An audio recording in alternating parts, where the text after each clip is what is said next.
Gather close. This is ghost stories to tell in the dark. Tonight, I'll share with you not one, but many strange encounters, each more haunting than the last. Before we begin, tell me where you're listening from, so we can map the reach of our haunted circle. Story number 1. The fluorescent lights hummed their usual, monotonous dirge above the nurse's station. A sound so constant it had become the very blood pumping through the veins of St. Ignatius Hospital at night. A rhythm I'd grown so accustomed to over my 15 years on the graveyard shift that its absence would have been more alarming than its presence. The only other noises being the soft clack of Brenda's knitting needles, the occasional rustle of Paul flipping through a patient chart, and the distant, mournful beep of telemetry from down the hall.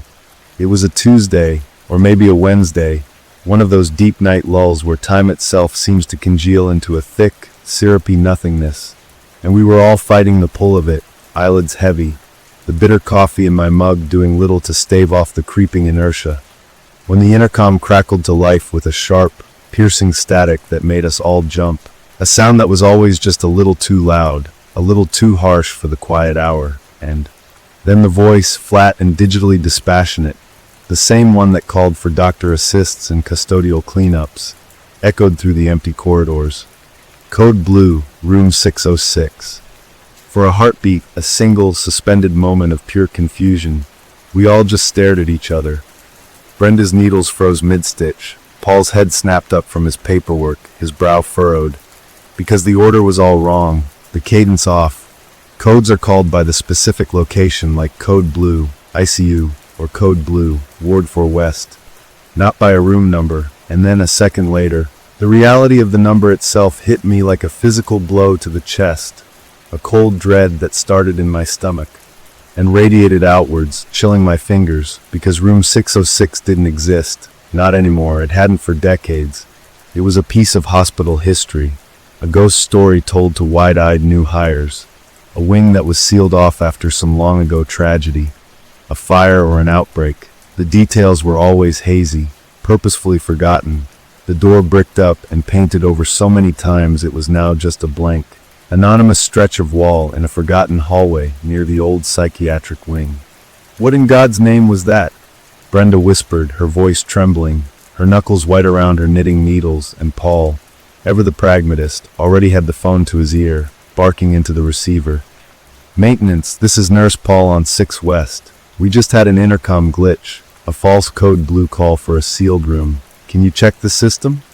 But even as he spoke, the intercom crackled again, that same jarring burst of static, and the voice returned, but this time it was different, strained, a faint undercurrent of panic woven into its digital flatness. Code blue, room 606. Stat. The word stat hung in the air, a command, an urgent plea, and I felt a cold sweat break out on the back of my neck, my professional training screaming at me to move, to run, to respond to a code. It's a drill beaten into you so deeply it becomes instinct. But my feet felt bolted to the linoleum floor, my limbs heavy with a primordial fear that this was wrong. This was deeply, fundamentally wrong. They said it's not them, Paul said, hanging up the phone, his face ashen. The intercom system for the old wing's been disconnected for 20 years. It's not even on the same grid. They said it's impossible. As if to contradict him, to mock his logic, the intercom erupted a third time. But now the voice was shredded with distortion, cracking and breaking like a bad radio signal. And beneath the words, I could have sworn I heard something else, a low, wet gurgling sound. Code blue, room 606. Please. Anyone. Please. The desperation in that synthesized voice was unbearable. A sound that shouldn't exist, a machine begging for help. And that's when the lights above us flickered. Not a full brownout, just a quick, stuttering dip in intensity that made the shadows in the hallway seem to leap and writhe for a fraction of a second before steadying again.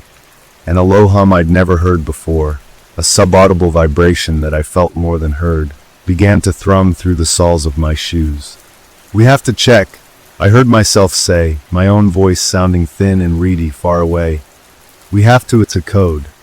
It was Brenda who finally moved first, her maternal instincts overriding her fear. She's right, it's procedure, we have to verify. and with a resolve that shamed my own paralysis, she grabbed the crash cart, its wheels squeaking ominously in the profound silence that had descended upon the ward, a silence that felt heavy, expectant, listening. The walk down the corridor towards the old wing was a journey into another world, the familiar, clean scent of antiseptic and bleach gradually giving way to the older, deeper smells of dust, damp plaster, and something else, something faintly metallic and sweet, like old blood or spoiled medicine. The lights here were fewer, some of the fixtures dark, others buzzing fitfully, casting long, dancing shadows that seemed to reach for us as we passed, and the temperature dropped with every step. Cold that seeped through my scrubs and clutched at my skin. Paul had produced a large, rusty key from the administrative lockbox, his hand shaking so badly he could barely fit it into the ancient lock on the door that marked the entrance to the sealed wing. A door that was always locked, always off limits. And as the mechanism turned with a loud, grating shriek of protesting metal, the sound echoed down the dark, deserted hallway behind us, and I had the sudden, unshakable feeling that we were being followed, that something was moving in the darkness we were leaving behind, keeping pace with us just out of sight. The door swung inward with a groan, releasing a gust of frigid, stale air that smelled of decay and forgotten things, and we entered a time capsule. The hallway here was narrower, the floor tiles of faded, cracked linoleum in a hideous pea-green pattern that was popular half a century ago. The walls a dingy yellow, peeling in places to reveal older layers of paint beneath. And the air was thick with dust that motes that danced in the beams of our flashlights like frantic, microscopic ghosts. The only sound was the frantic roll of the crash cart's wheels and our own ragged breathing, which plumed in the icy air, and that low, pervasive hum that seemed to be coming from the walls themselves. Room 606 was at the very end of the hall, and as we approached, the feeling of dread became a physical weight on my shoulders, a pressure in my skull, and I began to hear things, faint, whispery sounds that skittered at the very edge of my hearing. A faint, rhythmic beeping that wasn't coming from our cart, a soft, shuffling footstep from a room we'd just passed, a child's distant, muffled sob that was there and then gone, leaving me wondering if I'd imagined it. The door to 606 looked newer than the others, reinforced with steel bands and a heavy modern deadbolt, clearly part of the sealing process, but set into the old, scarred wood, and on it, the number 606 was stenciled in faded, chipped black paint. Paul fumbled with the new key, his breath coming in short, sharp gasps, and as the deadbolt finally slid back with a heavy, final thunk, the intercom system somewhere in the ceiling above us, an ancient, rusted speaker grill I hadn't even noticed, crackled once, weakly, and the voice, now barely a whisper, frayed and broken, hissed, "Code Blue. Room 606, too late," and then fell silent forever. Paul threw his shoulder against the door, and it opened not with a squeak, but with a soft, sighing sound, like a long-held breath finally being released, and the smell that hit us was unmistakable and horrifyingly out of place.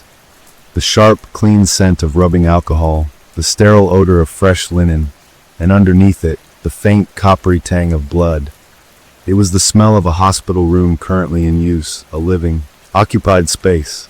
We stood frozen in the doorway, our flashlights piercing the gloom, illuminating a scene that made my mind recoil, refusing to process it. The room was pristine, clean, modern even, completely at odds with the decaying hallway outside. The bed was made with tight, military corners, a fresh pillow and a crisp white sheet, and on the bedside table sat a pitcher of water beaded with condensation, a clean glass, and a heart monitor, its screen dark but its housing free of dust. But it was the bed itself that held our horrified gaze. The sheets were rumpled, the pillow indented, as if someone had been lying there just moments ago, and when I, driven by a force beyond my own will, reached out and placed my hand on the mattress, I yanked it back with a gasp. It was warm, body warm, the lingering heat of a living person sleeping there. No, this is impossible," Paul was muttering, a mantra of denial as Brenda, her face a mask of terror, pointed a trembling finger at the heart monitor. As if summoned by her attention, the screen flickered to life with a soft ping, a green, steady line tracing a perfect sinus rhythm across the blackness, beeping softly, steadily, the sound of a healthy, resting heart, and then beside it, a respirator that I hadn't even seen in the shadows suddenly hissed, its bellows expanding and contracting, pumping air into an invisible patient. My eyes, wide with terror, scanned the foot of the bed and found the chart, a modern, plastic-clipped board, and I snatched it up, my fingers leaving smudges on the clean, clear plastic, and the name typed on the label was John DOE. But the admission date printed beside it was today's date, and the time was from just 2 hours ago, and the vitals scribbled in the log, steady pressure, strong pulse, stable rhythm, were all recent, all updated, all for a patient lying in a warm bed that was an A. Room that had been sealed for longer than I'd been alive. That's when the lights in the room, a single, bright fluorescent panel in the ceiling, began to flicker violently, strobing, and in the frantic pulses of light and darkness, I saw him. A tall, impossibly thin figure, a man in a long, dark doctor's coat, standing in the far corner of the room where the shadows were deepest, his face pale and elongated, devoid of features except for 2 dark, hollow pits where his eyes should have been. And he was holding a chart, identical to the one in my hand, and he was staring directly at me. I tried to scream, but no sound came out, my throat sealed shut by pure, undiluted terror, and in the next strobe of light he was gone. But the feeling of being watched, of being seen by something ancient and hungry and profoundly wrong, remained, pressing in on me from all sides.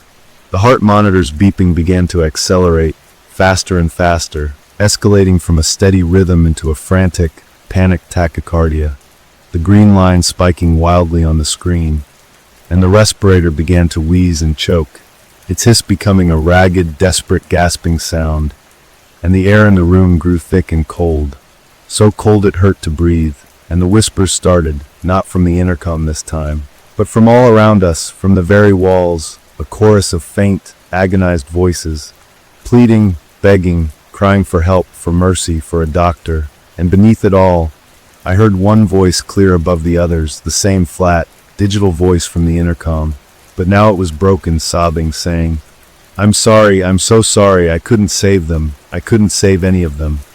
And the door to the room suddenly slammed shut with a force that shook the walls, plunging us into near darkness.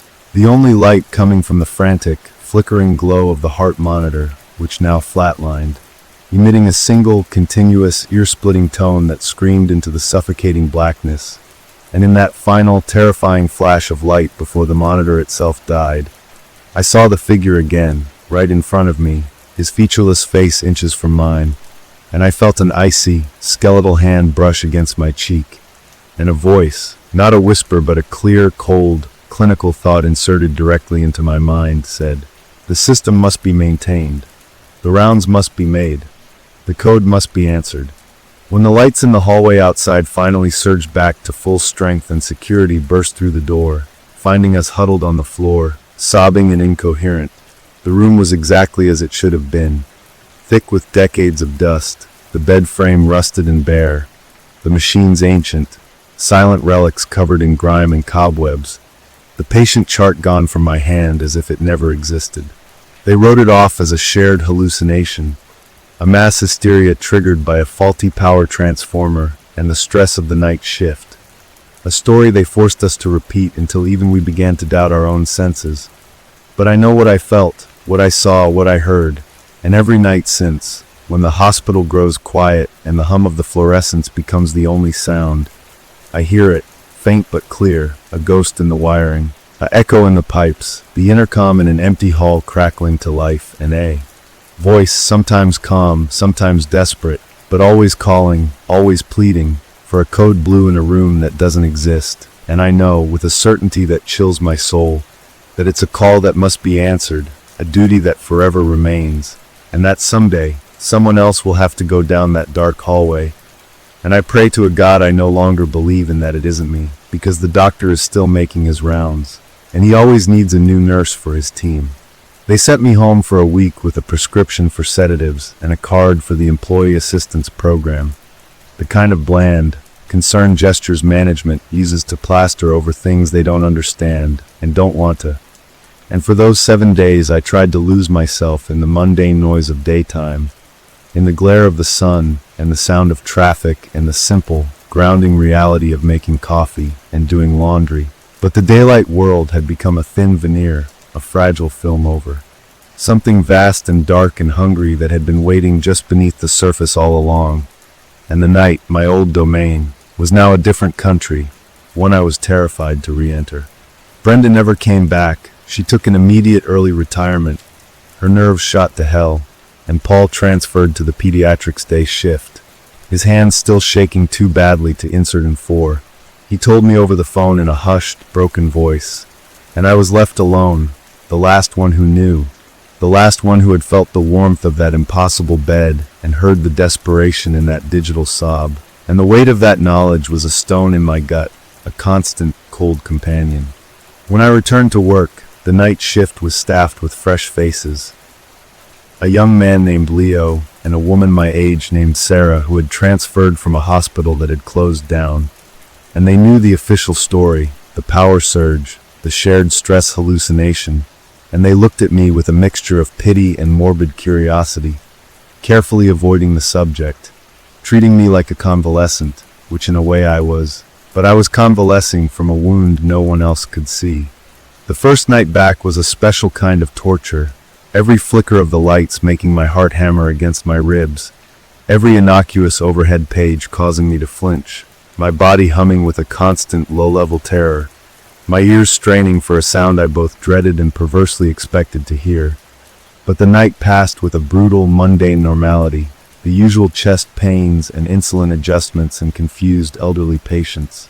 And by the end of it, I was exhausted not from work, but from the sheer tension of waiting for the other shoe to drop.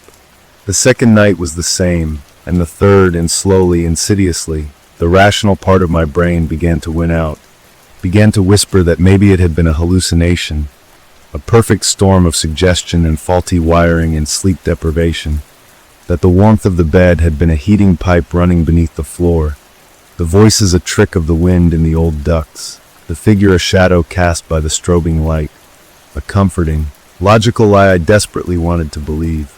It was on the fourth night back, during the deadest hour between 3 and 4 a.m., that the feeling returned, that subtle drop in temperature, that subaudible hum vibrating up through the linoleum into the bones of my feet. And I looked up from my charting to see Sarah and Leo looking around, their expressions puzzled, Sarah rubbing her arms against a chill they couldn't explain either.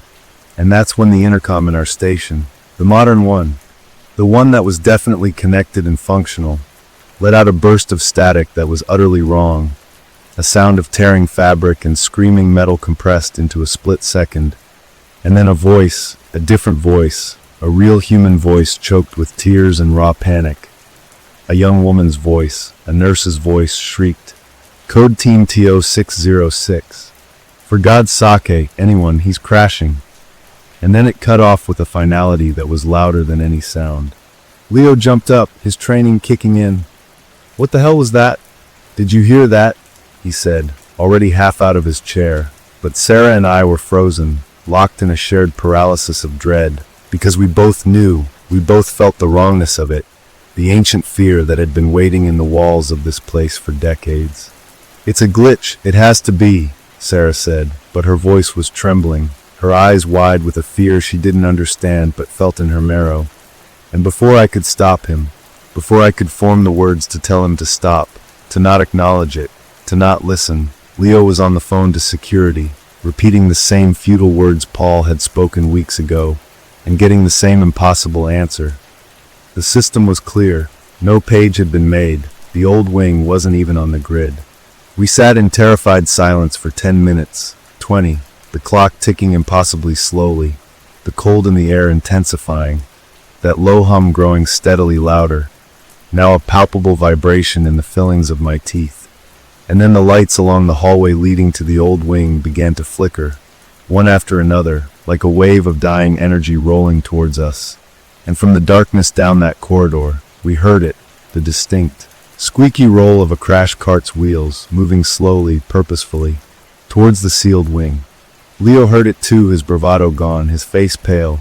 "Is someone down there?" he whispered, and against every screaming instinct in my body, a terrible, morbid curiosity took hold. a need to see, to know, to confirm that I wasn't insane. And I found myself standing, moving towards the mouth of the dark hallway, Sarah and Leo following close behind me, drawn by the same awful fascination.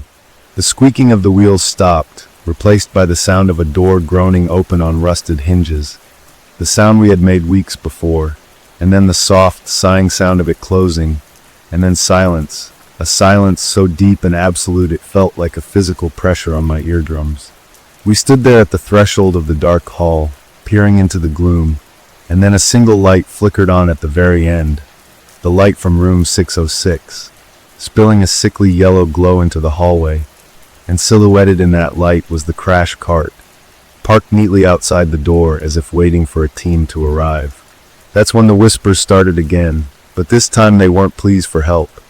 They were clinical, detached, the calm, measured tones of a medical team at work, but horribly distorted, as if heard from the bottom of a well, phrases like flatline, charged to 200, and no pulse, beginning compressions, and AP, push the AP now. A ghostly resuscitation effort playing out in the empty air, and beneath the voices, the steady, metronomic beep of the heart monitor from that night returned. But it was faltering, skipping beats, then spiraling into the frantic shriek of the flatline, the same unbearable tone that had screamed into the darkness before, and as it reached its crescendo, the door to 606 flew open with a violent bang, and the crash cart was yanked inside by an unseen force, the door slamming shut again, and the light went out, plunging the hallway back into darkness, the only sound the ragged sound of our own panicked breathing. We fled, stumbling back to the nurse's station, huddling together like children, calling security again, our voices hysterical. But when they arrived, flashlights sweeping the halls, they found nothing. The hallway to the old wing was quiet, dark, and still, the door to the wing itself securely locked. The crash cart from our station was right where it was supposed to be, and they looked at us, the three of us, with a mixture of annoyance and deep concern, and I knew then that we were marked, that we had answered the call by listening, by bearing witness, and that it knew we were here. The pages have started coming every night now, not just over the intercom, but on our pagers, text messages on the hospital phones that show no sender, always for 606, always a code, sometimes a blue, sometimes a gray, sometimes for a Dr. Eldritch to report immediately, a name that sends a fresh bolt of ice through my veins every time I see it. And the cold is a permanent presence on the ward now, a deep, settling chill that no thermostat can fix, and the new staff have quit, one by one unable to articulate what's wrong, but knowing, on a primal level, that this place is sick, that it is haunted not by a ghost, but by a system, a protocol of death that refuses to end, a critical event caught in an eternal, horrific loop. I am the last one left from that night, the only one who remembers the warmth of the bed, the only one who saw the tall, thin doctor with his featureless face. And I know why I stay, why I can't leave. It's not loyalty or bravery. It's because he looked at me, and he chose me, and the thought that comes into my head now, during the deepest, coldest part of the night, isn't my own, it's his, a cold, clinical assessment. The shift is short-staffed. The rounds are behind schedule. The code is still active. And I know, with a certainty that has become my entire reality, that soon the page will come for me not to respond, but to assist, and the door to 606 will be waiting, open, the bed warmed and ready, the monitors beeping their steady, waiting rhythm, and Dr. Eldritch will be there, chart in hand, his hollow eyes fixed on me, and he will not ask. He will simply expect me to take my place at the bedside, to join the team, because in a hospital, the system must be maintained, the rounds must be made, and the code, forever and always, must be answered.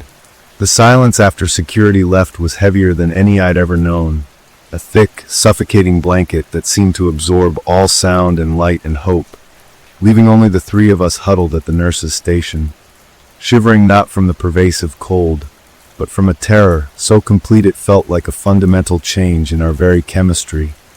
And in the days that followed, the hospital administration, in their infinite, sterile wisdom, decided the best course of action was to pretend nothing was happening, to label us as suffering from collective stress, and to quietly bring in agency nurses to fill the gaps, fresh faces who knew nothing of the history, who would work a single shift and then never return, their eyes wide with stories they couldn't quite articulate of strange cold spots, of whispered pages for a Dr. Albrecht or Dr. Eldritch that nobody knew, of the overwhelming and inexplicable feeling of being watched from the empty, sealed wing.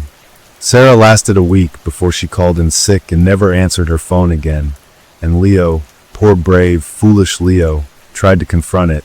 He stayed late one night after his shift, armed with a flashlight and a cross his grandmother had given him, and they found him the next morning curled into a fetal position in a supply closet near the old wing, catatonic, muttering the same phrase over and over again in a shattered whisper. The chart is wrong, the dates are all wrong, and he was taken away to a different kind of hospital, one that deals with breaks from reality, and I knew with a sickening certainty that his reality hadn't broken. It had simply been forcibly expanded to include a horror he couldn't process.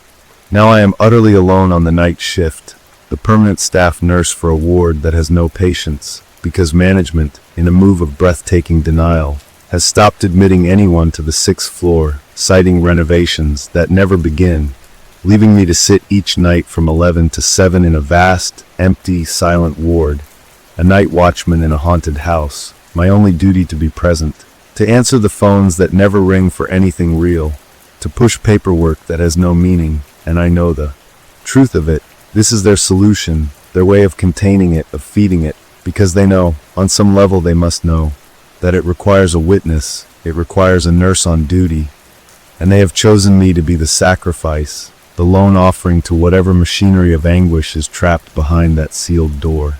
The pages still come, every night without fail, sometimes over the intercom, sometimes on the pager clipped to my waist that vibrates with a dread insistence, the voice changing, sometimes the flat digital tone, sometimes the raw panic of the young nurse, sometimes a new one, a calm, elderly male voice that sounds weary beyond measure.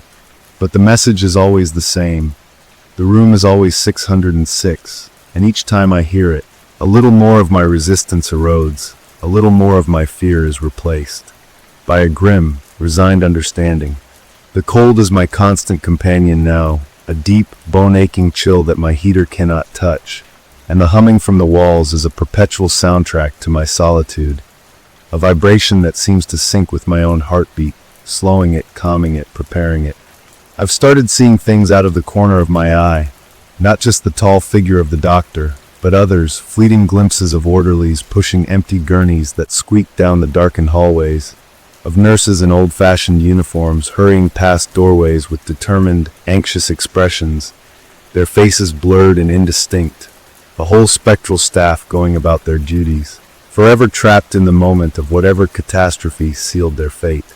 Last night, something different happened. The intercom crackled and the voice, this time the weary male one, said, "Nurse, please report to room 606 for patient vitals."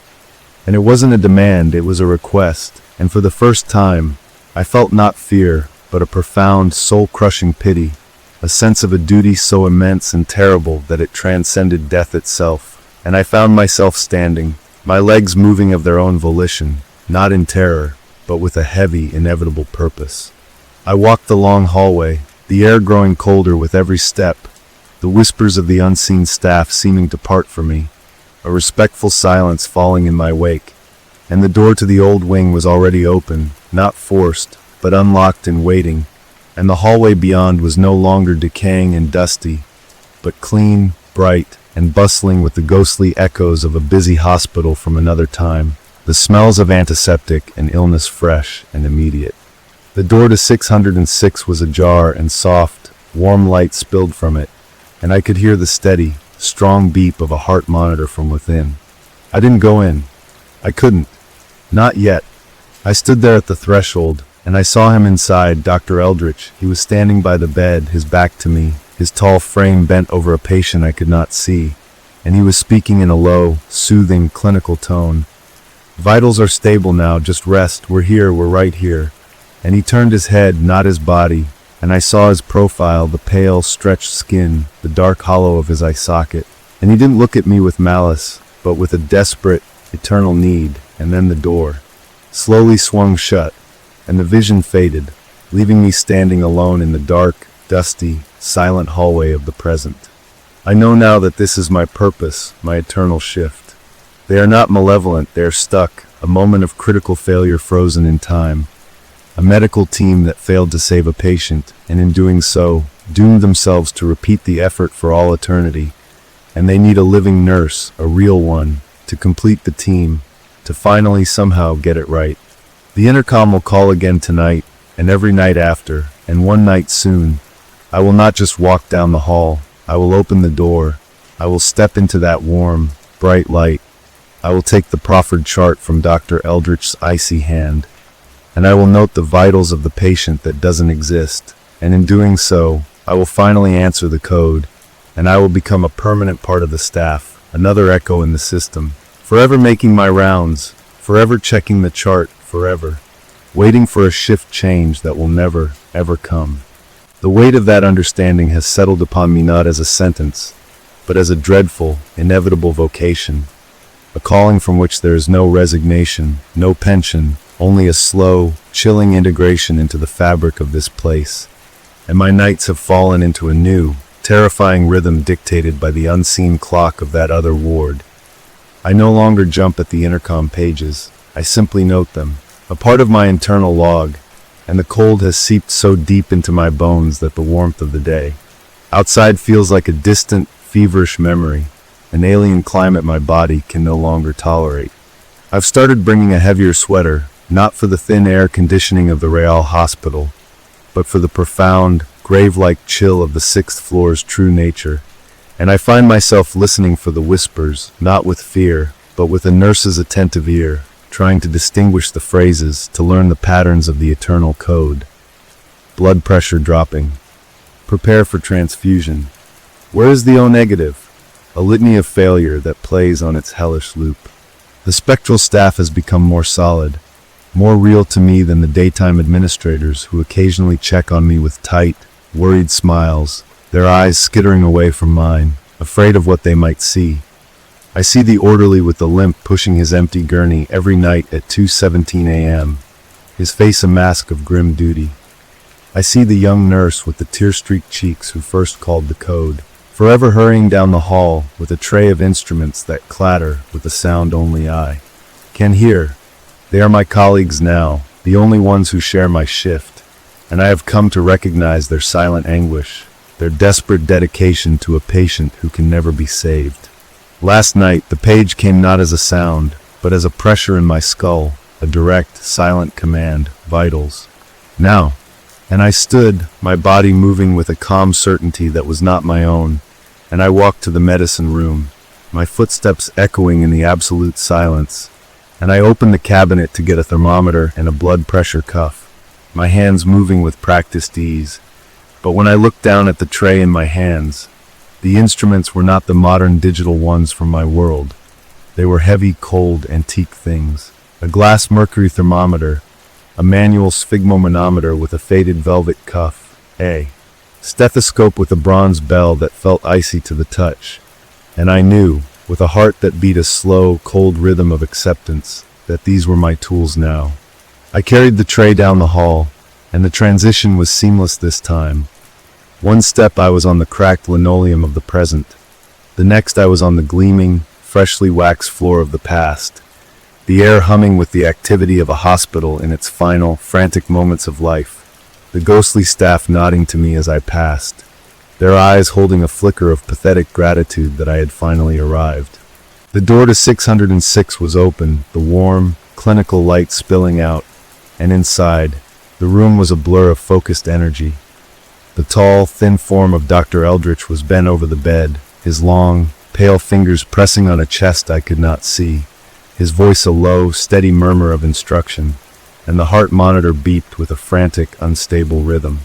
He turned as I entered, and his face, that pale, elongated mask, was turned fully towards me for the first time, and in the depths of those hollow eye sockets, I did not see emptiness, but a bottomless, weary sorrow, an ancient fatigue that predated the building itself. He did not speak, but he gestured with a skeletal hand towards the bedside, and I moved forward, my legs steady. my nurse's training overriding the primal scream in the back of my mind, and I looked at the bed. There was a patient there, a form under the sheets, but it was indistinct, a shifting, nebulous shape of shadow and faint light, a presence defined only by its agony and the machines that tracked its futile struggle. I could feel its pain, its terror, a cold radiation washing over me. Without being told, I reached out and placed the cold bronze bell of the stethoscope on the shadowy chest, and through it, I heard not a heartbeat, but a chaotic, swirling storm of sounds. 100 heartbeats all out of sync, 1,000 ragged breaths, the cries and whimpers of every patient who had ever died in this room, in this ward, all condensed into one terrible, struggling essence. I looked up at the monitor, its green line spiking and diving erratically, and I knew the vitals were crashing. They were always crashing. This was the eternal moment of crisis. Dr. Eldritch looked at me, and a thought, clear and cold, filled my mind. Note the time. I picked up the chart from the foot of the bed, its plastic cover cold and stiff, and I saw the name was still John Doe, but the date was today's, and the time was 3:02 a.m., and my hand, moving with a will that was not my own, reached for the pen clipped to my scrubs and wrote, in my own handwriting, BP 60/40ths, pulse 140 and thready, respirations shallow. And as I wrote the words, I felt a piece of my own vitality, my own warmth, drained from me, flowing down my arm and out through the pen, absorbed by the chart, by the room, by the struggling form in the bed. The heart monitor flatlined then, that single, continuous tone screaming into the room, and the form on the bed seemed to dissolve into the sheets. Its struggle ended for now, only to begin again later. Dr. Eldritch straightened up, his task failed once more, and he turned to me, and for a fleeting second, I felt a wave of his gratitude, his profound relief that he was not alone in this anymore, that there was another to share the burden. Then the vision faded, the warm light died, and I was left standing in the dark, cold, dusty reality of the sealed room, the antique instruments gone from my hands, the only evidence of what had transpired a deep, aching cold in my right hand and the faint, lingering smell of ozone and old blood. I returned to the nurse's station, my body trembling not with fear, but with exhaustion, a depletion of my very soul. I am part of the team now. The code is my code. The patient is my patient. And I know that each time I answer the call, each time I take those vitals and note them on that chart, I am binding myself tighter to this place, giving another piece of my living self to sustain that moment of death. And one night, I will walk down that hall, and I will not return, and my name will be added to the roster of whispers, and a new night nurse will be hired, and they will sit at this station, and they will hear the intercom call for a room that doesn't exist, and the cycle will continue forever and ever, because the system must be maintained, the rounds must be made, and the code, forever and always, must be answered. The silence that followed my return to the nurse's station was no longer just an absence of sound, but a palpable entity, a patient itself whose vitals I was now responsible for monitoring, and the cold in my right hand had spread, a permanent deep chill that no amount of rubbing or warm water could dispel, a phantom limb connected to the instruments of that other place. And I found myself staring at the clock, not waiting for my shift to end, but waiting for the next call, my body thrumming, with a dreadful anticipation that felt horribly like loyalty.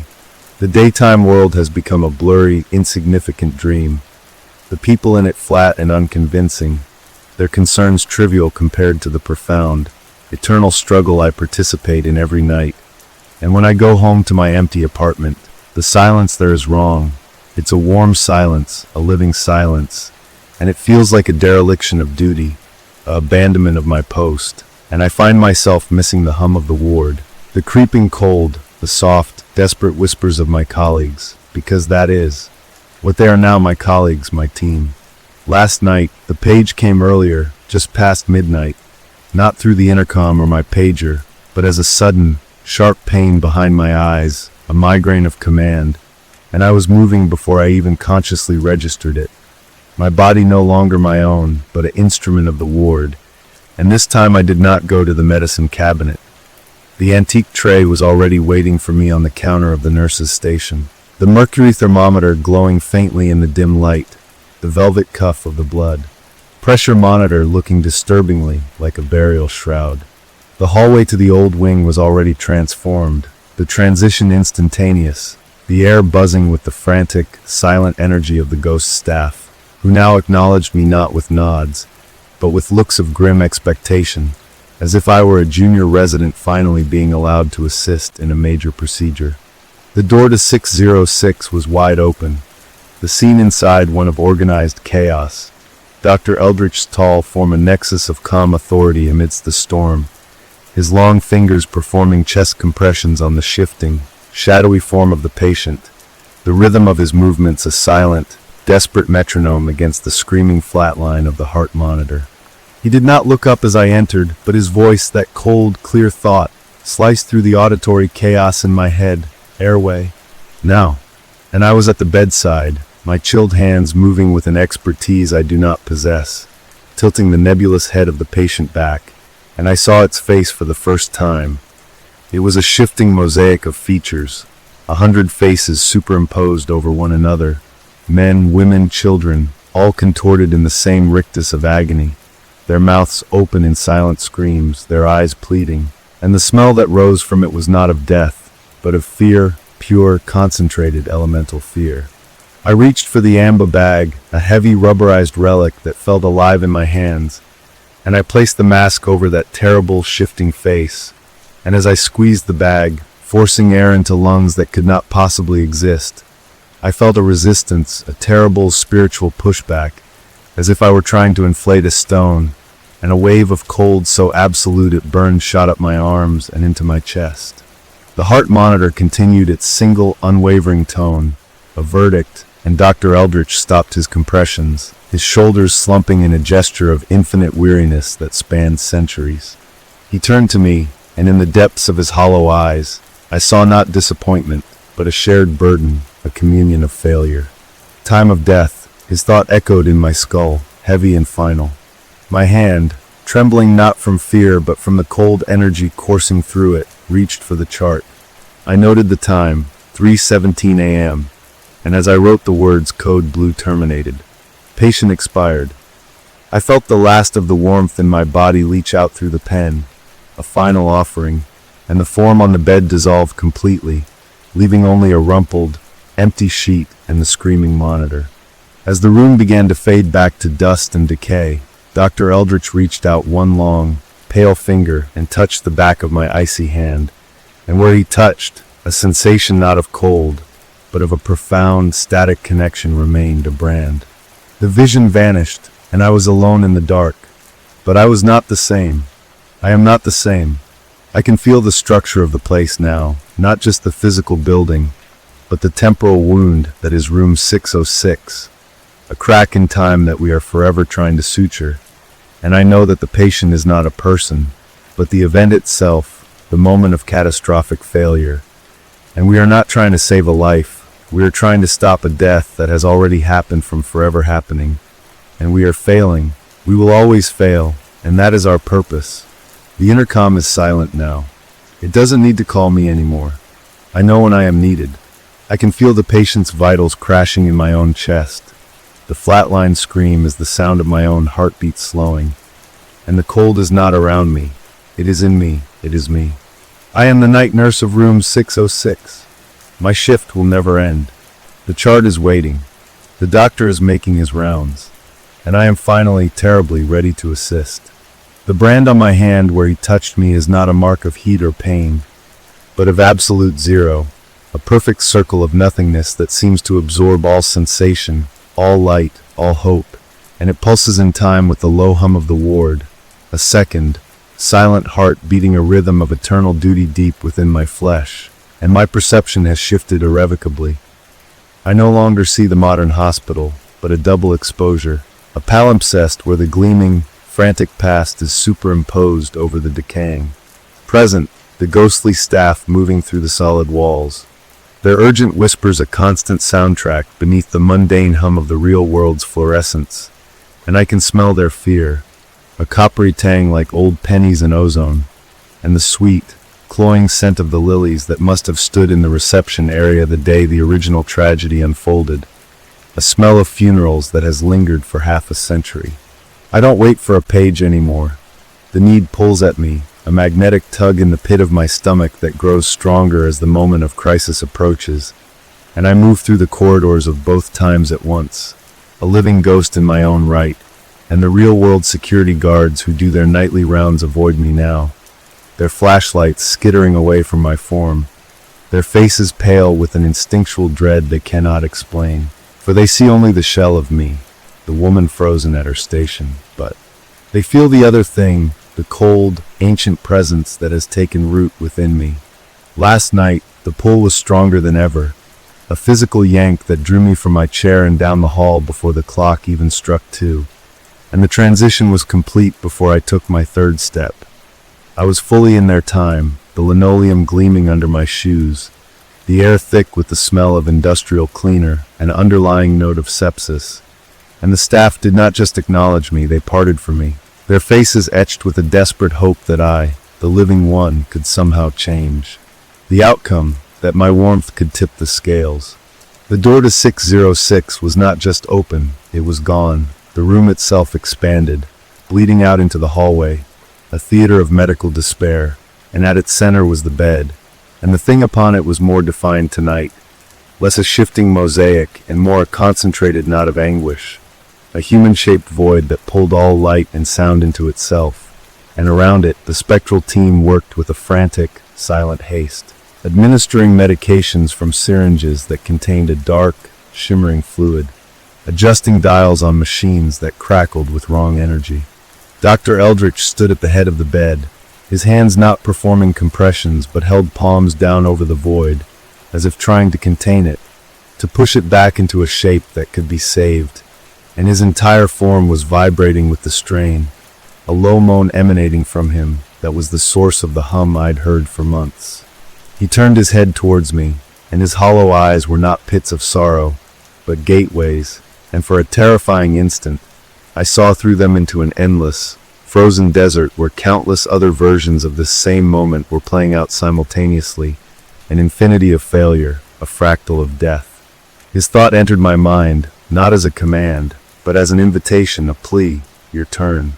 And I was at the bedside, my icy hand, the branded hand, moving of its own volition to rest upon the chest of the void, and the cold that flowed into me was not just the absence of heat, but the presence of absolute despair, the sum total of every unanswered prayer, every final gasp, every life cut short within these walls, and it filled me, freezing my blood, crystallizing my thoughts, scouring my soul down to its bare essence. The heart monitor was silent, because the void had consumed its sound, but I could feel the code happening, the last, futile electrical impulses of a system shutting down forever. I did not need the chart. I knew.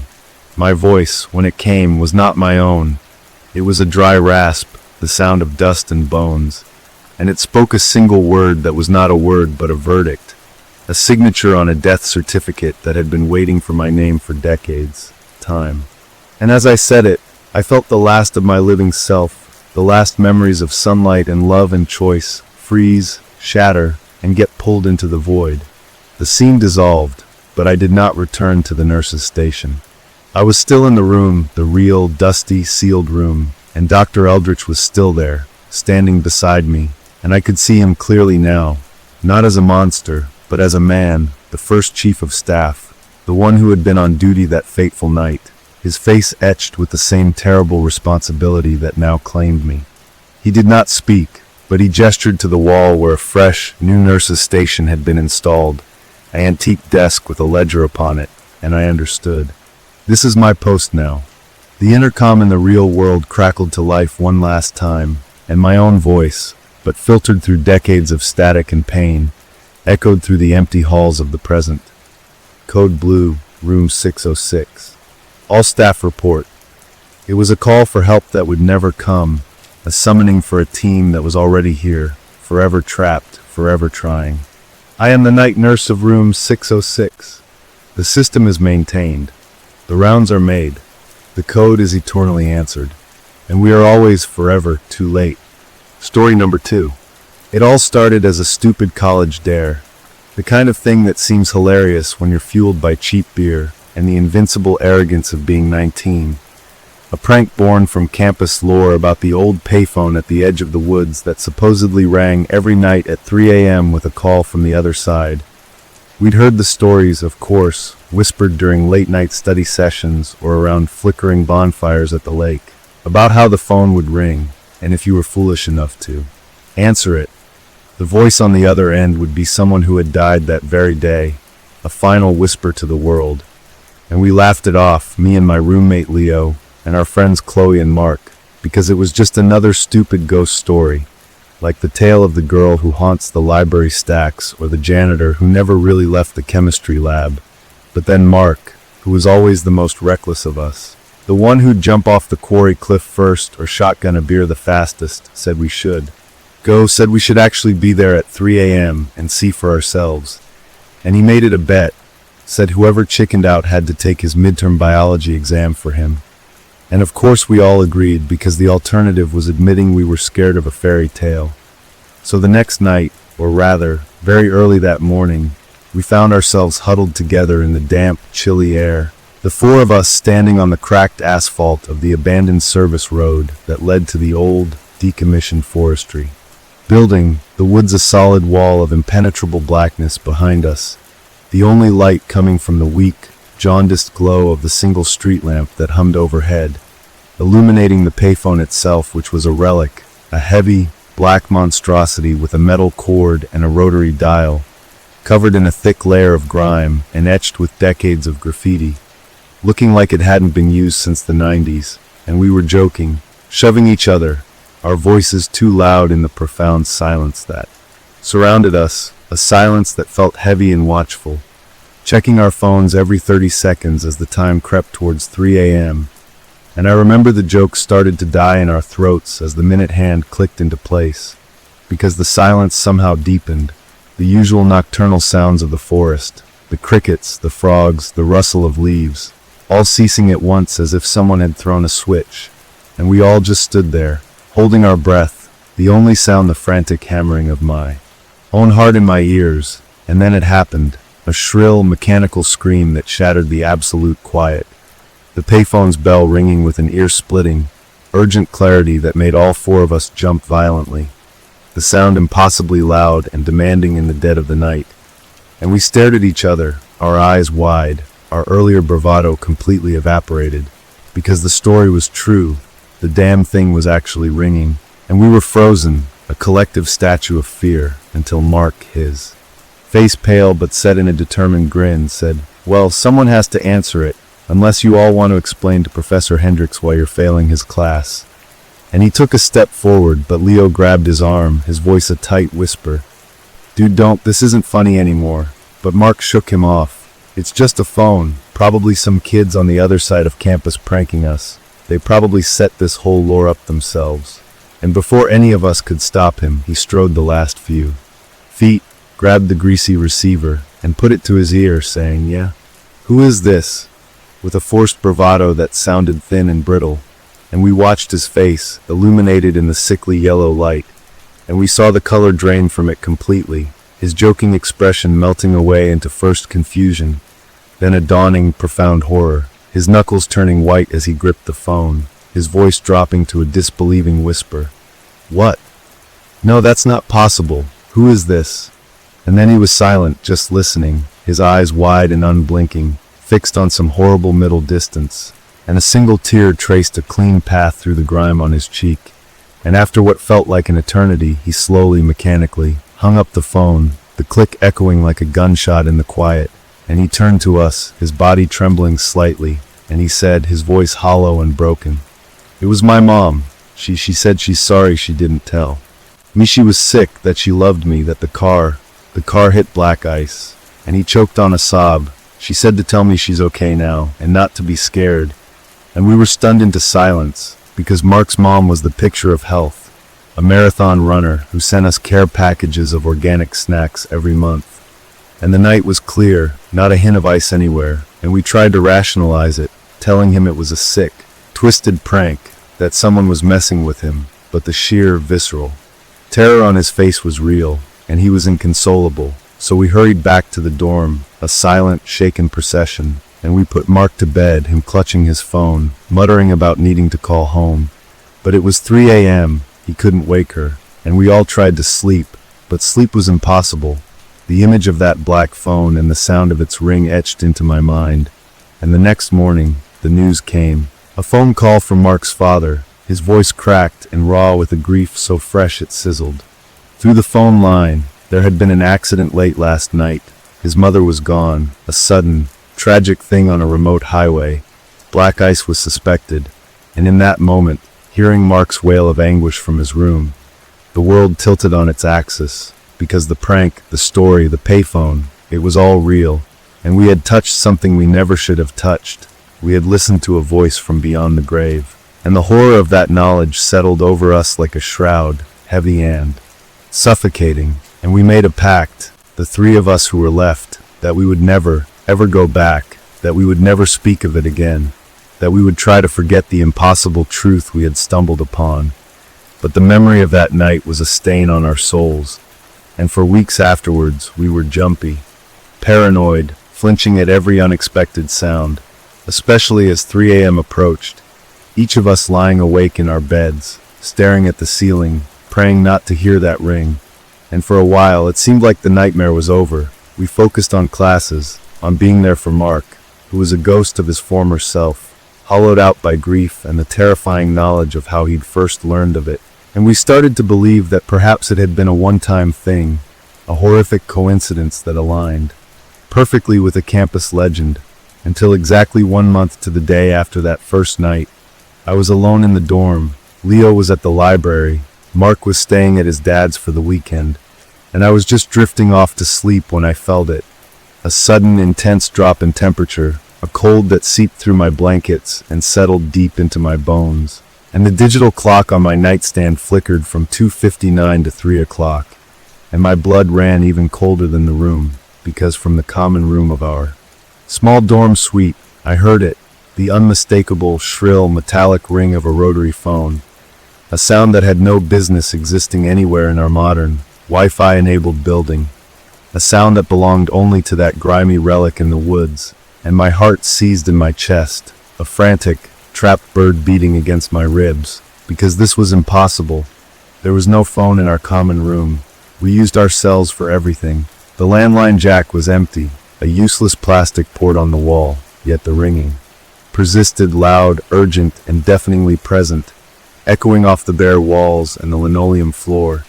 And I buried my head under my pillow, squeezing my eyes shut, chanting, "It's not real, it's not real, it's a dream, it's sleep paralysis." But the ringing drilled through the foam and feathers, through my hands clamped over my ears, a sound that was both physical and psychic, vibrating in my teeth and in my skull, and I knew, with a terrifying certainty, that it was for me, that whatever was on the other end had followed me home, had burrowed into my life, and it would not be ignored. And then, as suddenly as it started, it stopped. The silence that followed was somehow more terrifying, a thick, expectant void, and I lay there, trembling, drenched in a cold sweat, afraid to move, afraid to even breathe, for what felt like an hour, until the terrible cold began to recede and the normal sounds of the dorm, the hum of the mini-fridge, the distant flush of a toilet, seeped back into the world, and I finally cautiously emerged from my blankets, my body aching with tension, convinced I had somehow survived it, that I had resisted and won. But the next month, it happened again, the cold, the clock clicking to 3 a.m., and the ringing. This time it seemed to be coming from just the other side of my bedroom door. And the month after that, it was in the hallway right outside. The sound so clear I could hear the individual bells inside the mechanism clattering against each other. And each time, I refused to answer. I clung to my bed, weeping with sheer terror. But each time, the call felt closer, more personal, more insistent, and the dread of the approaching date became a constant, low hum in my life, a monthly countdown to a terror I couldn't explain to anyone, not even Leo, who had started giving me strange looks, asking if I was okay because I looked so tired all the time, and I couldn't tell him. I couldn't form the words, because saying it out loud would make it real in a way it wasn't already. And then last night, It was the anniversary of that first terrible night. A full year since we'd heard Mark's mother's voice, and I knew, with a soul-deep certainty, that something was different, that something was going to happen. The air itself felt charged with a malevolent anticipation all day. And when night fell, I begged Leo to stay with me, making up a story about a bad stomach ache, and he agreed, though he seemed annoyed, and we watched movies until he fell asleep on the couch, his breathing deep and regular, and I envied him his ignorance, his peaceful sleep. And as the hour drew near, the cold came again, but this time it was different, it was deeper, an arctic chill that frosted the inside of the windows and made my breath plume in the air. And Leo, even in his sleep, shivered and pulled the blanket tighter around himself. And the clock changed 2:59 to 3 o'clock. And I held my breath, waiting for the ring to come from the hallway, from the common room. But the room was silent, a deep, frozen silence. And for a wild, hopeful moment, I thought maybe it was over, maybe it had finally given up on me. And then I saw it, on my nightstand, right next to my charging smartphone. The phone, the old black rotary dial payphone, its cord snaking away across my carpet and disappearing into the shadows under my bed, as solid and real as the bed itself. And I tried to scream, but my throat was locked shut, frozen with a terror so absolute it was paralyzing, and the receiver began to tremble in its cradle. And then it rang, the sound explosive and intimate inside my own bedroom, a sound that vibrated through the floorboards and into my very bones, and I couldn't look away from it, this impossible object that had invaded the one place I felt safe. And I knew that this was it, that I could no longer hide, that I had to answer, that the thing on the other end was done playing games, and with a trembling hand that felt like it belonged to someone else, I reached out, my fingers brushing against the cold, hard plastic of the receiver, and I lifted it, the weight of it immense, and I brought it slowly to my ear, my entire body shaking uncontrollably. And I whispered, my voice a cracked and broken thing, "Hello." And there was a silence on the line, a void of pure static, and then a voice I knew intimately, a voice I heard every day, a voice that was now thick with static and a profound, bottomless sadness, a voice that said, "Hey, it's me, it's Leo. I'm so sorry. I didn't see the ice, the car just spun out." And I gasped, my eyes snapping to the couch where Leo still lay, sleeping peacefully, his chest rising and falling in a steady rhythm. And the voice on the phone, Leo's voice, but not his voice, choked back a sob and said, "Please tell my mom I love her. And tell me, the one sleeping there, tell him not to answer his phone when it rings tomorrow night, promise me." And the line went dead with a final, soft click, and the payphone on my nightstand dissolved into shadow, vanishing as if it had never been there, the cold in the room receding instantly. And I sat there in the dark, staring at the sleeping form of my best friend, alive and breathing, listening to the sound of a future that had already been written. And now I'm sitting here, watching the clock, waiting for the day to pass, waiting for 3 a.m. to come again, and I don't know what to do. Because how do you warn someone about a call that hasn't happened yet, a call that you already know is coming from a place where they already are? And the worst part, the most chilling, gut-wrenching part that keeps playing over and over in my mind is the last thing I heard on that line. Just before it went dead, beneath Leo's voice and the static, the faint, unmistakable sound of my own voice, screaming in the background, begging someone, anyone, not to pick up the phone. The echo of my own future scream, a horrifying premonition trapped in the static of that impossible line, is now a constant noise in my head, a tinnitus of pure dread that drowns out the mundane sounds of the world. And I've been sitting here for hours, watching Leo sleep, his face peaceful and innocent in the early morning light that now streams through the window, completely unaware of the death sentence that has been whispered into my ear. A sentence that carries his name and the specific, brutal poetry of black ice, and the weight of this knowledge is a physical thing, a boulder crushing my chest, making it hard to breathe. And every time I look at him, all I can see is the grief on Mark's face from a year ago, and I know I will see it on my own face soon, because the voice said tomorrow night, which means tonight, at 3 a.m., the phone will ring for Leo, and I have to stop it, I have to change it. But how do you fight a future that's already called you to warn you about itself? a paradox that makes my head spin and my stomach churn. And when Leo finally stirs, yawning and stretching on the couch, he smiles at me and says, "Dude, you look like hell, your stomach's still messed up?" And I just stare at him, my mouth dry, my tongue feeling too thick to form words. Because how do I tell him? How do I explain that I got a call from beyond the grave last night? A call that featured his voice and my screams, and that he's gonna die tonight if he answers his phone. So I just mutter something about a bad night's sleep and stumble to the bathroom to splash water on my face, avoiding my own haunted eyes in the mirror. And the day passes in a terrifying blur, a countdown in slow motion, every tick of the clock a hammer blow against my sanity. And I try to formulate a plan, a way to keep him safe, to keep him from answering any phone. So I suggest we go out, a movie marathon, anything to keep us away from the dorm, away from any phones. But he says he's broke and has a huge paper to write, and my desperation mounts, a frantic, buzzing energy under my skin. So I resort to childish, insane tactics. I accidentally spill a glass of water on his smartphone, hoping to short-circuit it. But he just sighs, dries it off with a towel, and says it seems fine, and I consider smashing it outright, creating a scene. But he'd just get angry, maybe leave to go to the library where I can't watch him. And that would be worse, so I'm trapped, a prisoner in my own dorm, forced to watch the hours slip away. And I can't tell Chloe or Mark, because they've spent the last year trying to forget, to move on, and calling them to say the nightmare is back and it's coming for Leo tonight would shatter them completely. So I bear this alone, this terrible, isolating secret. And as evening falls, the atmosphere in the room grows thick with intention I'm certain only I can feel. Leo is oblivious, typing away at his paper, occasionally complaining about the professor, while I sit, paralyzed in my desk chair, watching the digital numbers on my clock change, each minute a step closer to the abyss. And when it gets to 11 p.m., I can't take it anymore. I blurt out, "Leo, don't answer your phone tonight, no matter what, okay? Just promise me."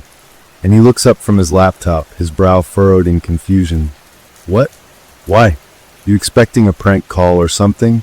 And I can't explain, the words won't come, they sound insane even in my own head.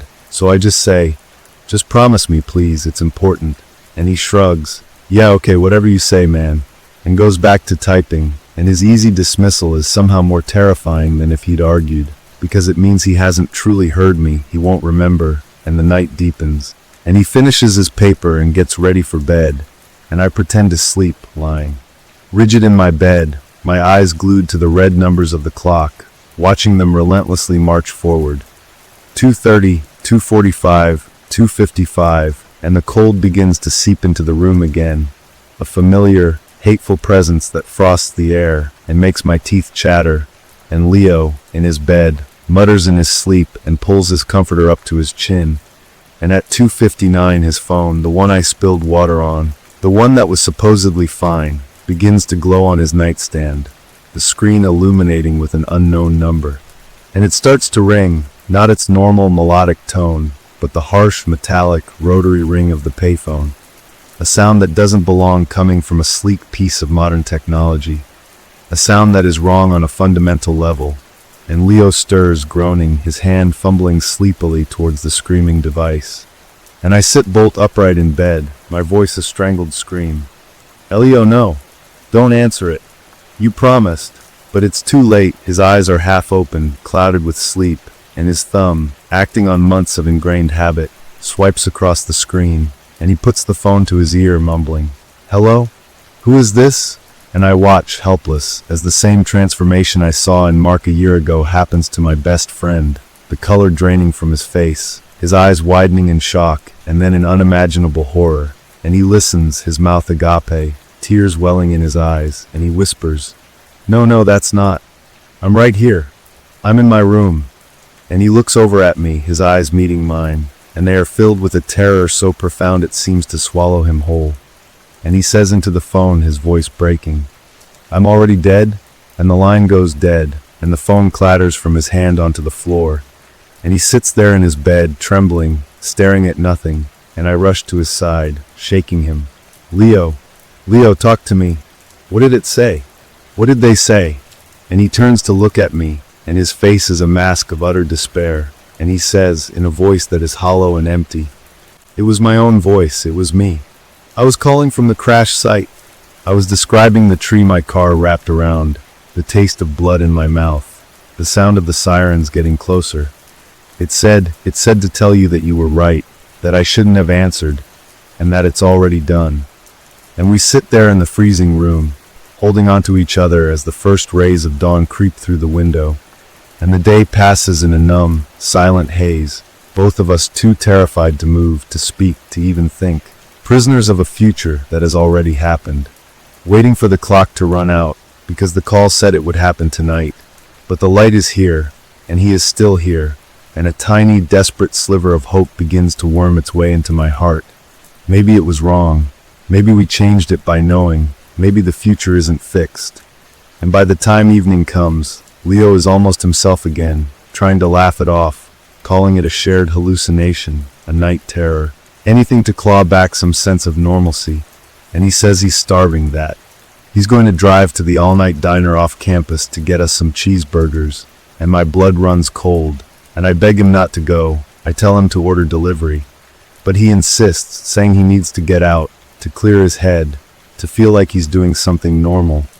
And he grabs his car keys and heads for the door, and I am right behind him, pleading with him, but he just smiles a weak, tired smile and says, "I'll be back in 20 minutes, I promise. No phones will ring in the car." And he walks out, and I stand in the doorway, watching him go, a feeling of utter doom settling over me.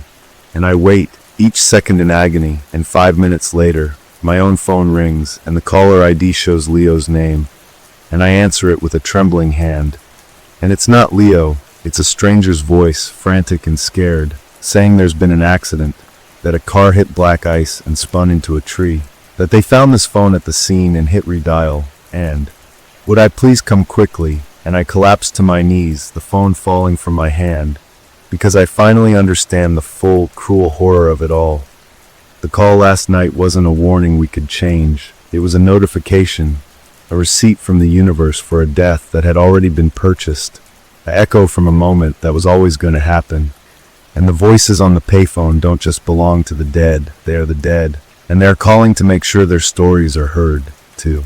Tie up the loose ends, and they will find you, no matter where you are, no matter what you do, and they will make you listen. And now I am alone, truly alone, and I know, with a certainty that chills me to my soul, that the call will come for me one day, at 3 a.m., and it will be my own voice on the other end of the line, and I will have to answer it.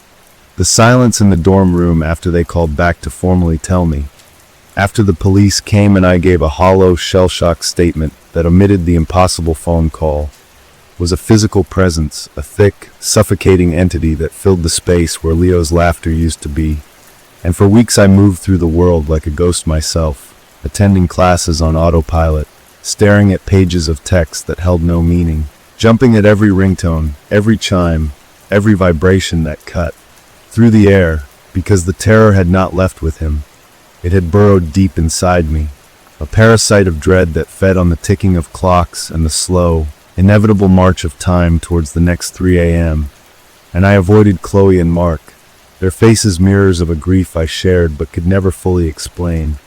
Because how could I tell them that I'd heard his death before it happened, that I'd listened to the ghost of our friend narrate his own end?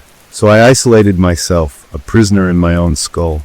And the first month anniversary of his death arrived with the subtlety of a heart attack, the dread building for days beforehand, a crescendo of anxiety that peaked as the digital display on my nightstand clicked over to 2:59 a.m., and the air in my single room, I'd moved out of our shared dorm the week after the funeral, grew instantly, piercingly cold, and I squeezed my eyes shut, praying, begging for it to pass.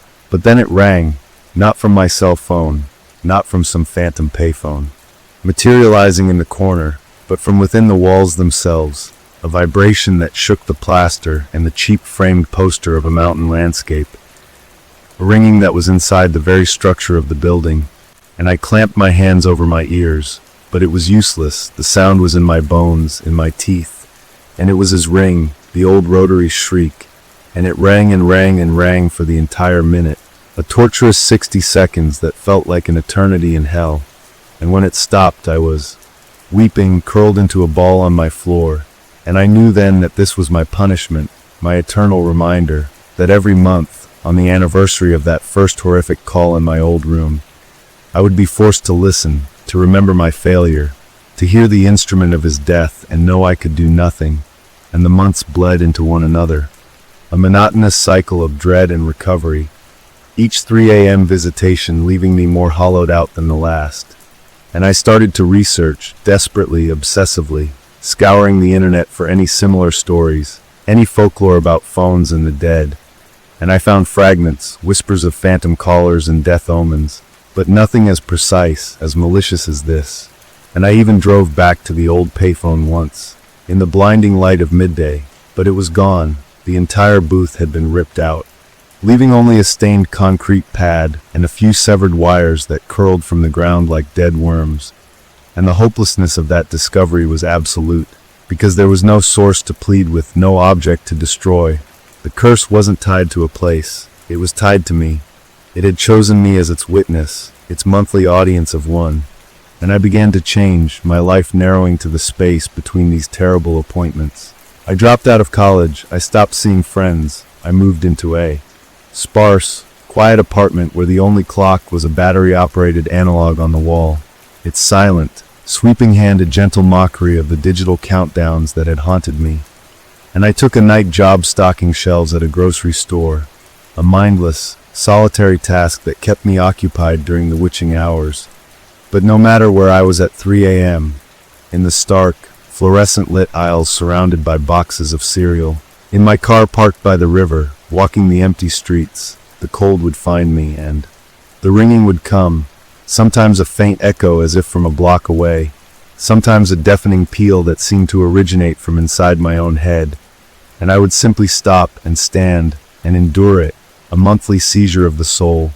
And people noticed, of course they did, my gone appearance, my flinch at sudden noises, the way I'd check my watch with a panicked look every night as 3 a.m. approached, and they wrote me off as a junkie or a mental case, which was fine by me because the truth was so much worse. And then last night, something different happened. It was the 2-year anniversary of that first dare, the night Mark answered the phone and heard his mother, and the cold that swept into my apartment was colder than ever before, a deep space cold that made the windows crackle. And the ringing, when it came, was different too. It wasn't just one phone, it was a symphony of them, a cacophony of overlapping rings from every era. The sharp bell of a rotary, the digital chirp of a 90s cell phone, the generic marimba of a modern smartphone, all blending into one horrific chorus that seemed to come from every direction at once, from the walls, the floor, the ceiling, from inside my refrigerator and my television. And I fell to my knees, my hands pressed to my ears, screaming for it to stop.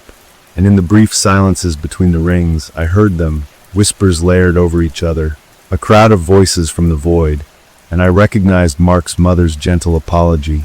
I recognized Leo's terrified description of the tree and the taste of blood. But there were more, so many more, voices I didn't know, men, women, children, all whispering fragments of their final moments. A car crash, a fall, a sudden illness, a quiet passing in sleep. A library of deaths all being broadcast directly into my mind. And I understood then the true, monstrous scale of it. The payphone was just a doorway, a single point of access. And I had been chosen not just to witness Leo's death, but to become a receiver, a living antenna tuned to the frequency of the dead. And they were all trying to call home, to leave one last message, and I was the only one who could hear them. And as the ringing finally faded and the cold receded, leaving me shivering and broken on the floor, I knew with a chilling certainty that this would not be the end, that the calls would keep coming, growing longer, louder, more numerous, until my sanity finally shattered under the weight of all those voices, all those final words, and that one day at my own 3 a.m., my voice would just be one more among the countless others, added to the chorus, forever ringing in the ears of some poor soul cursed to listen. The aftermath of that cacophony left me a different kind of broken, a hollowed-out vessel whose only purpose was to await the next transmission, the next monthly assault of sound and sorrow, and my life shrank to the barest of essentials, a grayscale existence where the only color was the blinding, terror-induced white of 3 a.m. And I quit the grocery store job because being around people, seeing the easy, uncomplicated way they inhabited their lives, was a special kind of torture, a reminder of a world I was permanently exiled from. And I lived off savings that were dwindling faster than my will to live, in an apartment that was little more than a soundproofed cell. I'd tacked moving blankets over the walls and stuffed towels under the doors, a pathetic attempt to muffle the unmuffable, to build a fortress against the enemy that resided in the very air. And my days were spent in a numb haze, watching the slow arc of the sun across the floor, counting the hours, the minutes, until the next siege. And the calls did change. They grew longer, the single minute stretching to 2, then 3, the voices and the static between rings becoming clearer, more distinct, more desperate to be understood. And I stopped fighting it. I stopped clamping my hands over my ears and screaming, because the effort was futile and exhausting. And instead I just sat on my bare floor, knees drawn to my chest. And I listened. I let the waves of other people's final moments wash over me, a tsunami of terminal fear and last-second regrets. And I became an archivist of the dead, my mind a morbid library filled with stories that ended at the very moment they were being told to me. The woman who whispered a recipe for her famous peanut butter cookies to her daughter who would never get to make them. The little boy crying that he was lost and couldn't find his mommy in the big, smoky room. The old man calmly giving the combination to a safe that held letters for his estranged son. And with each voice, a piece of their ending lodged itself in me, a psychic shrapnel that I could never dig out, and the weight of it was crushing, a gravity of grief that pressed me down into the floor, and I started to recognize the signs of an impending call beyond just the cold, a certain pressure in the air, a metallic taste on my tongue, a faint phantom smell of ozone and decay that would precede the ringing by hours, and my body became an early warning system for my own torment. And I knew I couldn't go on like this, that I was eroding, my mind fraying at the edges like an old photograph. So I did the only thing I could think of, the thing I should have done years ago. I reached out to the only other. People who might understand, who had been there at the beginning, and I called Mark, and his voice on the line, older, weary, but still his, was a shock to my system, a touchstone to a reality I had almost forgotten. And I told him everything, the words pouring out of me in a frantic, jumbled rush, the monthly calls, Leo's voice predicting his own death, the symphony of the dead that now visited me. And when I finished, there was a long silence on the other end, so long I thought the connection had dropped. And then he said, his voice quiet and thick with emotion, "I get them too, man." And my blood went cold, not from a supernatural chill, but from a human one, a shared horror. And he explained that his calls were different. They only came on the anniversary of his mother's death. And it was always her, always the same message, the same apology, the same love. And he said it was a torture, but also a perverse comfort, a chance to hear her voice one more time. And he told me Chloe had moved across the country, changed her number, tried to outrun it. But she emailed him once, a year ago, a frantic, paranoid message saying a payphone had started ringing outside her new apartment every night at 3 a.m. And she was losing her mind. And we realized then that it hadn't let any of us go. It had just tailored the horror to each of us, a unique punishment for our original sin of answering. And we agreed to meet, to try and face this thing together, one last time, and driving to meet him. The first time I'd been in a car since Leo's death was a feat of sheer will. Every shadow on the road looked like black ice, every sound like the beginning of a ring. But I made it, and seeing Mark, older, grayer at 21 than anyone should be, was like looking into a mirror of my own suffering. And we went to a diner, the kind that was always open, and over bad coffee we talked for hours, comparing notes, trying to find a pattern, a loophole, a way to break the connection. And it was there in the warm, greasy light of the diner that the idea came to me, a desperate, insane idea born from a year of listening to the dead. I turned to him and said, "What if we answer on purpose?" And he stared at me like I'd lost my mind, which I suppose I had, and I explained, my words tumbling over each other. "We've been treating it like a curse, a punishment, something to be endured. But what if it's not? What if it's a service? A switchboard? They're trying to get a message through, and we're the only line out. So maybe we stop just listening, maybe we start talking back, maybe we ask questions. And the look of horror on Mark's face was absolute. No, no way. You don't know what you're messing with. We answered once, and it ruined our lives. You want to answer again? On purpose. But the idea had taken root in my fractured mind. It was the only thing that felt like action instead of reaction. The only spark of agency I'd felt in 2 years. And I begged him. I told him I couldn't do it alone, that I needed him there, and reluctantly, fearfully, he agreed, because what else did we have to lose? And so now, here we are, back in my barren, sound-dampened apartment, the moving blankets on the walls making it feel like a tomb, a coffin for the living, and the clock on the wall ticks towards 3 a.m., and the air is already growing cold.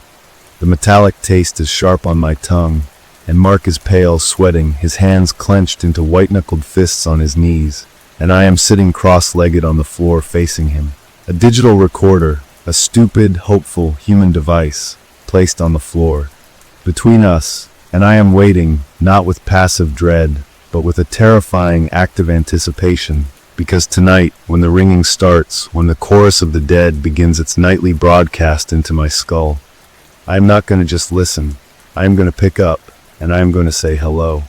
The silence in the room is no longer just an absence of sound, but a held breath, a vacuum waiting to be filled with a terror so profound it has its own taste and weight. And Mark's eyes are wide, locked on mine, reflecting the same bottomless fear I feel churning in my gut. But beneath it, a flicker of something else, a desperate, wild hope that this insane plan might somehow work, that by engaging the horror instead of just enduring it, we might finally break its hold on us, and the cold intensifies, a deep, marrow-freezing chill that has nothing to do with the apartment's thermostat, and the familiar pressure builds in my sinuses, the air thickening until it feels like we're submerged in ice water. And the first ring is not a sound that enters through my ears, but one that manifests directly inside my consciousness, a violent, metallic clangor that vibrates through every bone. And it's the symphony again, the overlapping tones of 100 different phones from 100 different eras, all ringing in perfect, horrific unison. And I see Mark flinch, his hands flying to his head, and I know he hears it too. The barrier between us has been shattered. The private hells we've each been living in are now a shared space of agony, and the whispers start, the layered, frantic cacophony of final thoughts and last words, a jumble of panic and love and regret that threatens to overwhelm my sanity before I can even begin, and I force myself to focus, to push past the wall of noise, to find a single thread in the tapestry of despair. And I zero in on a voice, a young woman's voice, clear and sharp with fear, repeating, "He's in the house, he's in the house, the closet door is opening." And I take a shuddering breath, my voice a ragged, broken thing in the frozen air, and I speak, not to the room, but into the noise, into the static between the rings. "We hear you. Who is in the house?" And the effect is instantaneous and catastrophic. The ringing ceases abruptly. The whispers cut off as if a master switch has been thrown. And the silence that follows is somehow more terrifying than the noise, a void of pure anticipation. And then a single voice, the young woman's voice, now clear and shockingly close, as if she's standing right next to me, screams, "He is!" And the force of it is physical, a blast of psychic wind that knocks me backwards, and the room erupts, not in sound, but in image, in sensation. The moving blankets on the walls are gone, replaced by faded floral wallpaper. A dresser appears, a messy bed, a closet door swinging slowly open to reveal a depth of shadow that is absolute and hungry, and I can smell stale perfume and dust and the coppery tang of blood. And I am no longer in my apartment. I am there, in her final moment, a ghost in her memory, and I feel her heart hammering against her ribs, a frantic bird trapped in a cage of bone. I feel the cold floorboards under her bare feet. I see the shape emerging from the darkness of the closet, tall and indistinct and radiating a malice so pure it feels like acid on my skin. And I am paralyzed, a spectator to a murder that has already happened, and her scream is inside my head, tearing through my mind, and I want to shut it out, to retreat. But I remember the plan, and with a Herculean effort, I push a thought towards her, a message in a bottle thrown into a storm. Your name. Tell me your name. And the vision wavers, the intensity breaking for a fraction of a second, and her voice, choked with sobs, replies, Lydia, my name is Lydia Moss. 17 Oak Lane, please. And the name and address etch themselves into my brain with the permanence of a brand. And then the shape is upon her, and the connection is severed with a finality that is jarring. The floral wallpaper, the bed, the closet, all vanishing, snapping back to the stark reality of my blank-walled apartment. And I am on my back on the floor, gasping for air, my body trembling uncontrollably. And Mark is staring at me, his face a mask of utter horror, and he whispers, What did? You do. Your nose, it's bleeding. And I touch my upper lip, my fingers coming away wet and red, and the digital recorder between us is smoking slightly, a tiny wisp of gray rising from its plastic casing, its screen dark and dead, and the cold in the room is receding, the pressure lifting, and the ringing does not return. The 3 a.m. hour passes in a silence that is, for the first time in years, completely and utterly normal. Just the hum of the refrigerator, the distant sound of traffic, the ragged sound of our own breathing, and we sit there for a long time, not speaking, trying to process what just happened, the violation of it, the intimacy of witnessing a stranger's death, and the crushing weight of the knowledge she imparted. A name and an address that now feels like a sacred, terrible burden. And as the sun begins to rise, painting the room in weak, gray light, Mark finally speaks, his voice hoarse. We have to find out if she was real, and I know he's right, the compulsion is undeniable. We have been given a message from beyond the grave, and to ignore it feels like a greater sin than answering the phone ever was. So we spend the day in a strange, dreamlike state, fueled by adrenaline and dread, searching online for any record of a Lydia Moss. And after hours of dead ends, we find it, a brief, chilling news article from 3 years ago. Local woman Lydia Moss found deceased in home. Police investigate foul play. And the address listed is 17 Oak Lane, and the article says the case remains unsolved. No suspects, no leads, just a family's unanswered questions and a life brutally ended. And we look at each other, and the reality of what we've done, what we've tapped into, settles over us, a mantle of responsibility that is both terrifying and electrifying. Because we have done the impossible. We have not just received a call, we have answered back, and we have gotten a reply. And we now hold a piece of a puzzle that the police, that her family, that the entire world of the living does not have. And the implications are staggering. The potential for good is immense. But so is the danger. For we have no idea what we are truly meddling with, what the cost of being an operator for the dead might be. And as night falls again, I know with a certainty that chills me more than any supernatural cold ever could, that this is not the end, that the line is now open, and the next call could be for anyone about anything, and it will be our job, our curse, our purpose, to answer it, and to listen and to act. And the payphone is no longer out in the woods or in our dorm rooms. It is inside us, and it will never, ever stop ringing. The knowledge of Lydia Moss is a live wire in my brain, sparking and sizzling with a terrible energy that makes sleep impossible. Her final moments replaying on a loop behind my eyes. The floral wallpaper, the looming shadow, the sheer, petrifying certainty of her end. And it's no longer just about surviving the monthly calls. It's about this new, horrifying responsibility we've stumbled into. A responsibility that feels both sacred and damning. And Mark is just as wrecked as I am. His hands shaking so badly he can't light his cigarette. His eyes hollow from the shared vision of a murder we witnessed but didn't see. And we know we have to do something. We can't just sit on this. We can't let our message die with us in this soundproofed room. So we decide on an anonymous tip, a carefully crafted email from a burner account sent to the detective listed in the old article, mentioning specific, non-public details about the closet door, the layout of the room, details only the killer or a witness would know. And we send it off into the digital void, a message in a bottle tossed into a sea of officialdom.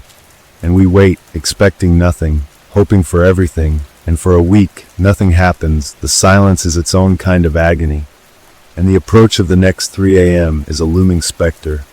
because we have no idea what to expect now, having broken the unspoken rules of this terrible game. Will the call even come? Will it be louder? Will there be repercussions for our interference?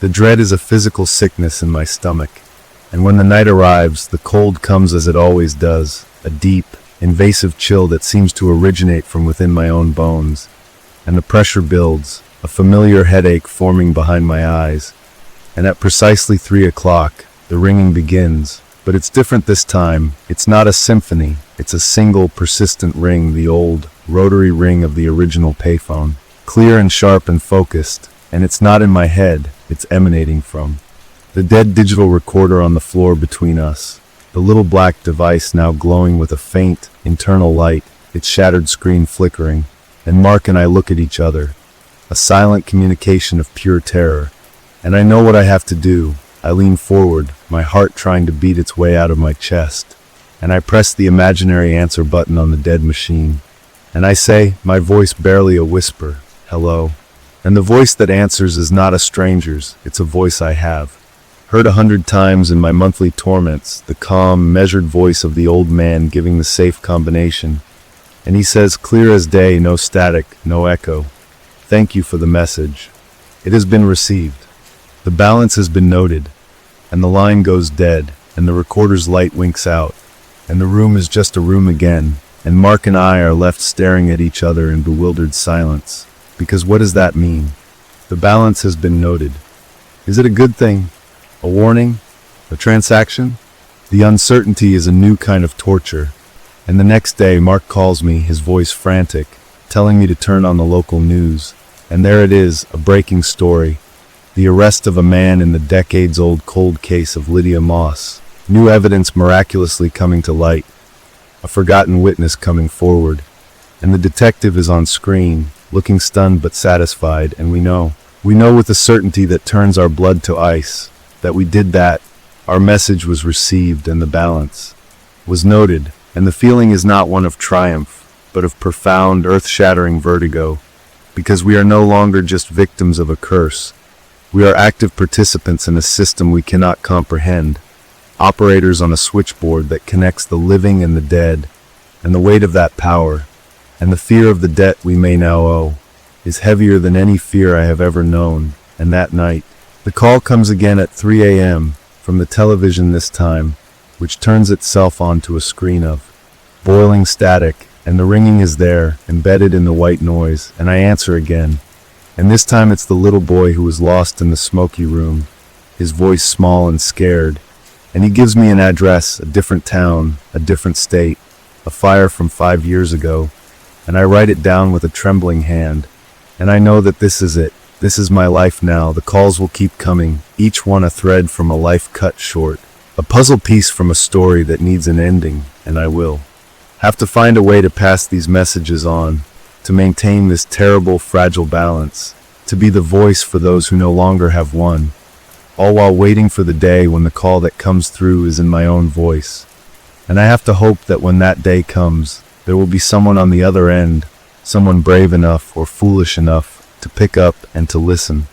Story number 3. The air in the abandoned subway tunnel was a thick, wet wool of decay and forgotten things, a taste of iron and rot on the tongue that made every breath feel like a violation. And it was my idea, this stupid, brilliant, late-night adventure into the sealed-off depths beneath New York City, a place known only as the Gothic Arch Station, a relic from a time when the city's veins ran a different course. All because Leo had bragged about his new ultra-powerful LED lamps that could cut through any darkness, and Maria, our resident urban explorer, had found the old maintenance entrance behind a chain-link fence plastered with faded no trespassing signs that we'd cut through with bolt cutters that felt comically large and sinister in my hands, the screech of metal giving way a sound that already felt like a point of no return. But we laughed it off, our voices echoing down the dripping, brick-lined throat of the tunnel, a nervous laughter that was the only shield against the pressing, absolute silence that swallowed our every footstep. This is it, the motherlode, Maria whispered, her voice hushed not out of fear of being caught, but out of a sudden, instinctive reverence for the profound gloom, her headlamp beam dancing over walls scabbed with ancient, peeling advertisements for tonics and cigars, their colors bleached into ghosts by decades of dampness. The platform itself a long stretch of cracked, white tiles that looked like a field of broken teeth, and for a while, it was everything we'd hoped for, the ultimate canvas of urban decay, a frozen moment in time, and Leo was busy snapping photos with his camera, the flash exploding like a tiny star in the void, momentarily illuminating the arched ceiling from which stalactites of grime and mineral deposits hung like grotesque chandeliers, while I just stood there, feeling the weight of the city above us. Millions of people living their lives completely unaware of this crumbling cathedral of silence beneath their feet. And that's when I first felt it, a subtle vibration through the soles of my boots, a low hum that was more felt than heard, a sensation that seemed to travel up my bones. "You guys feel that?" I asked, and Leo chuckled. "It's just the 6 train, man, probably a few blocks over." But it felt different, closer, wrong, the vibration intensifying into a distinct rumble that was accompanied by a distant, growing light far down the tunnel, a light that was too dim, too yellowish to be a modern train, and we all froze, caught in the act, expecting the blinding white light of an MTA maintenance vehicle or worse, security. But what emerged from the darkness was something else entirely, a train. From another era, its rounded snout and riveted steel sides looking like a forgotten artifact, rolling into the station with a sigh of ancient brakes, its windows glowing with a warm, inviting, yet somehow sickly light, and the doors slid open with a hydraulic hiss that sounded like a last, dying breath, revealing empty, worn velvet seats. "What in the actual hell?" Maria breathed, her eyes wide with a mixture of terror and fascination. "This can't be here. This line's been dead for 70 years. Leo, ever the thrill seeker, was already stepping closer, his camera raised. "This is insane. It's a ghost train. We have to get on." I grabbed his arm, a cold dread seizing me. "Leo, no, are you crazy? This isn't right." But he shook me off, a wild grin on his face. "Come on, live a little. It's a story to tell. We'll just ride it one stop, see where it goes." The doors remained open, patient, waiting, and the interior looked so normal, so mundane, a stark contrast to the decay of the station. And that normality was the most frightening thing of all. It was a siren's call, and before I could protest further, Maria, seduced by the history, the sheer impossibility of it, stepped across the threshold, and Leo followed, his laughter echoing in the silent car. "Last chance," he called back to me, and the doors began to shudder, starting to close, and a panic, a fear of being left alone in that terrible, dark station seized me, and I lunged forward, stumbling through the closing doors just as they sealed shut with a final, definitive clunk, and the train immediately began to move, smoothly accelerating into the blackness of the tunnel, leaving the Gothic arch station behind, its platform swallowed by the night. For the first few minutes, we were giddy with adrenaline, laughing nervously, exploring the car. It was pristine, as if it had just rolled off the assembly line, the seats a deep maroon velvet, the poles gleaming brass, the light fixtures frosted glass, everything immaculate, yet undeniably ancient, a preserved specimen. "This is the find of the century," Maria said, running her hand over an advertisement inside the car for a Broadway show that had closed in 1948. "It's a time capsule." We sat down, the plush seats surprisingly comfortable, and watched the darkness fly past the windows, expecting to see the lights of the next station approach at any moment. But the train didn't slow. It just kept moving, its rhythm steady, the clack-clack-clack of wheels on tracks a hypnotic, monotonous sound. "How far is the next stop?" Leo asked, and Maria shrugged, consulting a mental map. "Shouldn't be more than a few minutes. There's got to be an old station at Bleecker or something." But 10 minutes passed. Then 20. The train never wavered, never slowed its relentless pace through the endless tunnel. The initial thrill began to curdle into a low-grade anxiety. The windows showed nothing but our own reflections superimposed over a perfect, unbroken blackness, a void that seemed to go on forever. "Okay, this is weird," I said, my voice sounding small and trapped. "Let's go talk to the conductor. There's got to be one, right?" We moved toward the front of the car, pushing through the heavy, accordion-style door into the next one, and it was identical. Same empty seats, same warm, sickly light, same emptiness. We moved through another car, and a cold knot began to tighten in my stomach. The train felt longer than it should have, a seemingly infinite string of identical cars, and we saw no one, not a single other passenger, not a conductor, just us and the relentless forward motion. We finally stopped at the front of what felt like the 10th car, looking through the small window into the driver's cab, and we could see the back of a figure in a dark, old-fashioned uniform, his cap perched on his head, but the window was too grimy to see details, and he was perfectly still, not moving a muscle, just staring ahead into the tunnel that was revealed by the train's headlights. A tunnel that showed no end, no points of light, no stations, just more track, more darkness forever. Leo banged on the glass. "Hey, conductor, stop the train. We want to get off." The figure didn't move, didn't acknowledge us in any way. He might as well have been a mannequin. We banged harder, our fists making dull thuds against the reinforced glass, but it was useless. Defeated, we retreated to the middle of a car, sitting opposite each other, the silence between us now heavy and fraught. "My phone's got no signal," Maria said, her voice trembling slightly. "0 bars. Leo and I checked ours. Same thing. No service, no data, nothing." The train pressed on. I don't know how long we sat there. An hour? 2. Time became elastic, meaningless, measured only by the constant, unchanging rhythm of the tracks.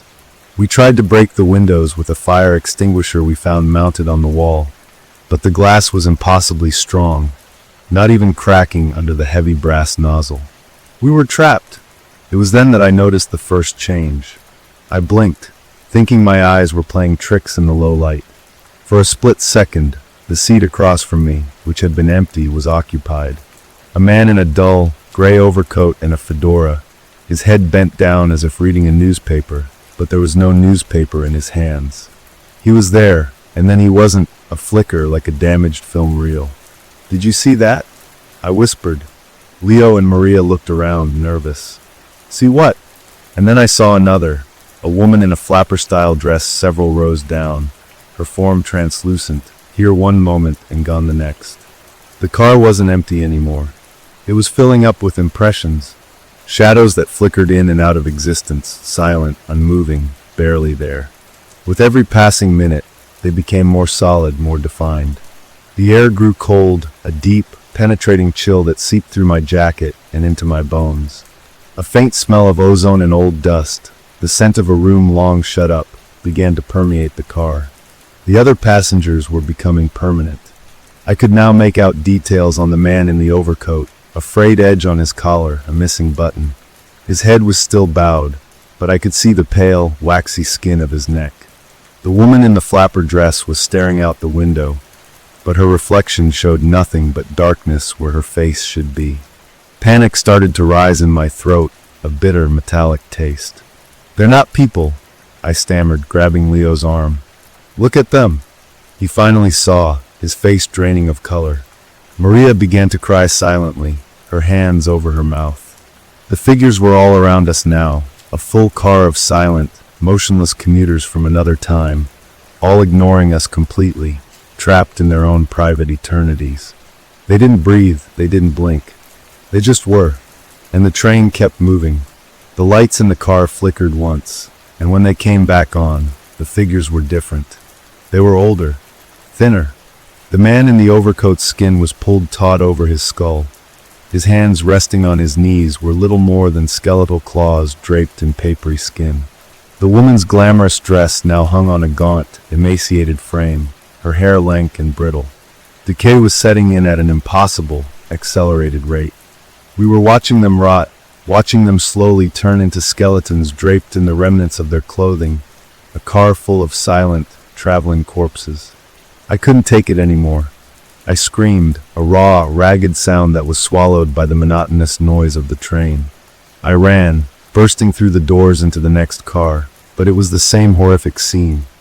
Every seat filled with a slowly decomposing passenger, their hollow eye sockets fixed on nothing. Car after car after car, a nightmare parade of the damned. I finally collapsed in a vestibule between cars, sobbing, my body shaking uncontrollably. The metal door to the conductor's cab suddenly slid open with a sharp clang. The conductor stood there, his form blocking the way. He was tall and impossibly thin, his dark blue uniform hanging off his frame as if on a coat hanger.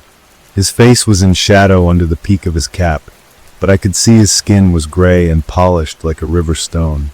He didn't speak for a long moment, just stood there, and the cold radiating from him was absolute. "You should not have boarded," he said finally, and his voice was the sound of dry leaves skittering across concrete, of rusted metal grinding against itself. It was a voice without warmth, without life, a thing of pure function. "We're sorry. We didn't know," I pleaded, tears streaming down my face. "Please, just stop the train. Let us off. We'll do anything." He tilted his head, and from the shadows of his cap, I caught a glimpse of a lipless mouth and teeth that were too long, too sharp. "The train does not stop," he whispered, and the whisper seemed to come from all around me, from the very walls of the train. "This is the midnight line. It runs on the track of forgotten time, collecting those who stray into the deep places, those who are themselves forgotten." He took a step closer, and the smell of grave soil and static electricity washed over me. "You are passengers now. You have tickets." "Tickets? We don't have any tickets," I cried, scrambling back. A skeletal, gray hand emerged from his sleeve, and between his sharp fingers he held 3 small, yellowed slips of paper. Our names were on them, written in a spidery, faded ink. My name, Leo's name, Maria's name. "You are on the manifest," he hissed. "You're always on the manifest. You just didn't know it yet." He leaned in close, his breath like the opening of a long-sealed tomb, and he whispered the words that will haunt me for whatever eternity I have left, the words that sealed our fate. "No one leaves the midnight line." He withdrew, slamming the cab door shut, leaving me alone with the truth. I stumbled back to my friends, my legs like water. They saw my face and knew. We were never getting off. The train kept moving. Hours bled into days, or maybe it was weeks. Time has no meaning here. The hunger and thirst came, a terrible, gnawing agony, but it eventually faded. Or we just forgot what it was like to not feel it. Our bodies began to change. Our clothes started to feel loose. Our skin grew pale and tight. Our hair became brittle. Leo, in a fit of madness, tried to attack one of the other passengers, but his hands passed right through them as if they were smoke. They are permanent. We are becoming permanent. Maria stopped talking first. She just sits and stares at her reflection in the window, but her reflection is beginning to fade, to show only the darkness behind her. Leo screams sometimes, hurling himself against the doors, but they never yield. I just sit and write this down in a small notebook I had in my pocket, using a pencil that is now little more than a nub, a record of our damnation. I am the last one who remembers what it was like before. The light outside the windows is changing now. It's not pure blackness anymore. Far, far ahead, I can see a dim gray light. A station platform. My heart, a dried up husk in my chest, gives a feeble thump of hope. It's getting closer. I can make out the white tiles, the arched ceiling. It's the Gothic arch station. We've come full circle. The train is finally slowing. The brakes are squealing. The rhythm of the tracks is changing. Leo, Maria, look. I croak, my voice a stranger's. They look up, a faint spark of their former selves in their sunken eyes. The platform is right there. We can see the exact spot where we boarded. The train comes to a complete stop. The doors hiss open. Freedom. We stare at the open doorway, the dank air of the abandoned station smelling like heaven. We don't move. We can't. An invisible force holds us in our seats. On the platform, standing in the exact spot, I see us. 3 young, vibrant, laughing figures in modern jackets, their headlamps cutting through the gloom. I see myself, a grin on my face, looking at the ancient train with wonder. "No," I whisper. The younger me lunges forward, jumping through the closing doors just as they seal. Our train begins to move again, pulling away from the station, from our past selves, from our last chance at a life we already threw away. We didn't board the train that night. We've always been on it. We are caught in an endless loop, a moment of terrible choice stretched into forever. The skeletal passengers around us seem to sigh, a dry rustle of bone and fabric. They know. They've seen it all before. They are us, and we are them. The conductor's whisper echoes in my skull forever. No one leaves the midnight line. The train accelerates back into the endless dark, and I put my head in my hands, waiting for the next station, and the next, and the next. Forever a passenger on a train that never ends. My only company the ghosts and the terrible, slowly dawning realization in the eyes of my friends as they too understand that we are not just on this train. We have become a part of it, forever riding, forever trapped, forever screaming into a silence that no one will ever hear. The pencil falls from my skeletal fingers, and I join the others in their silent, eternal vigil, staring out at the endless black, waiting for a stop that will never, ever come. And the darkness outside the window is no longer just an absence of light, but a substance, a thick, sentient gloom that presses against the glass, and I can feel its cold gaze upon my crumbling form, a patient, hungry awareness that has been watching us all this time, the true conductor of this damned vessel. And the other passengers, my fellow commuters in eternity, seem to lean into it, as if drawing some perverse sustenance from the void, their skeletal frames angled toward the windows in A. Unified, silent worship, and I feel the same pull, an awful magnetism that wants to turn my head, to empty my mind of the last clinging fragments of memory. The taste of pizza, the feeling of sun on my skin, the sound of my own name spoken by someone who loved me, and offer them up to the hungry dark, to become as hollow and placid as they are, to finally stop the agony of remembering. And it would be so easy, a gentle letting go, a surrender into the endless rhythm of the tracks that has become. The only heartbeat I know, but some stubborn, broken piece of me refuses, a last ember of the person I was that screams into the stillness inside my skull.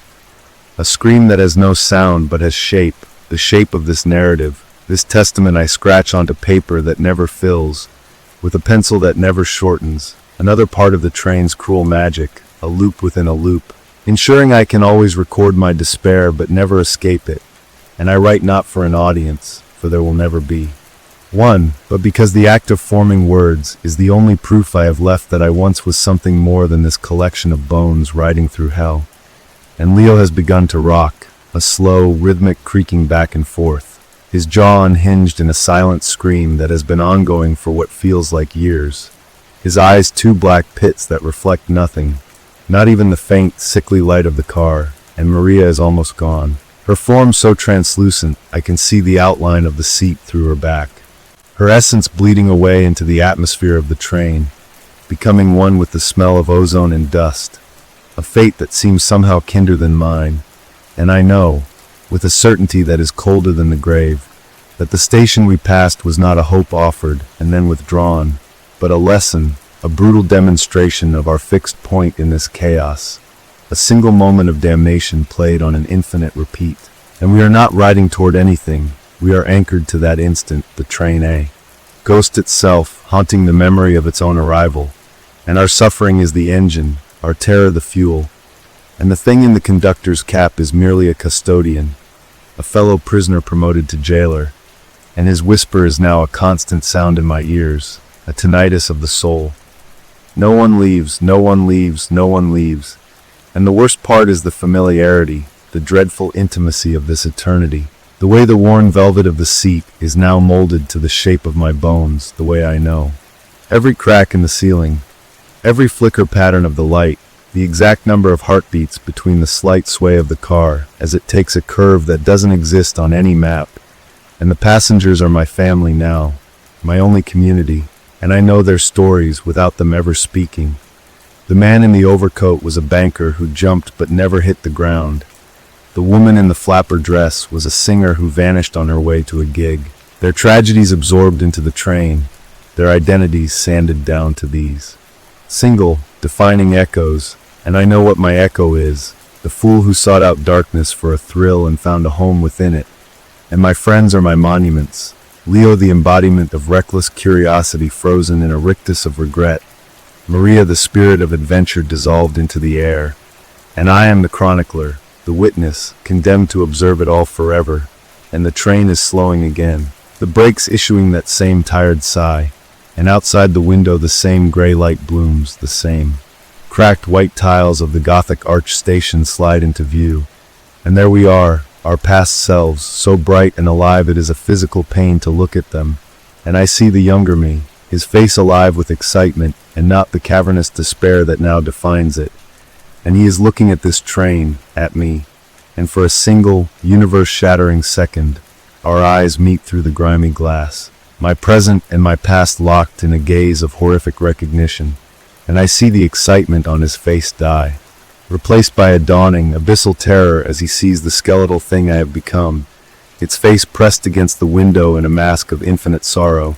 and he understands, in that instant before the doors close, he understands everything, and his scream, my scream, is the real ticket, the final binding, and as the train pulls away, I watch my own hope die on that platform, and I turn back to my seat, the pencil in my hand already moving, beginning the story again, because the telling is the trap, and the trap is all there is, and the darkness outside is waiting, always waiting, and it is so very patient.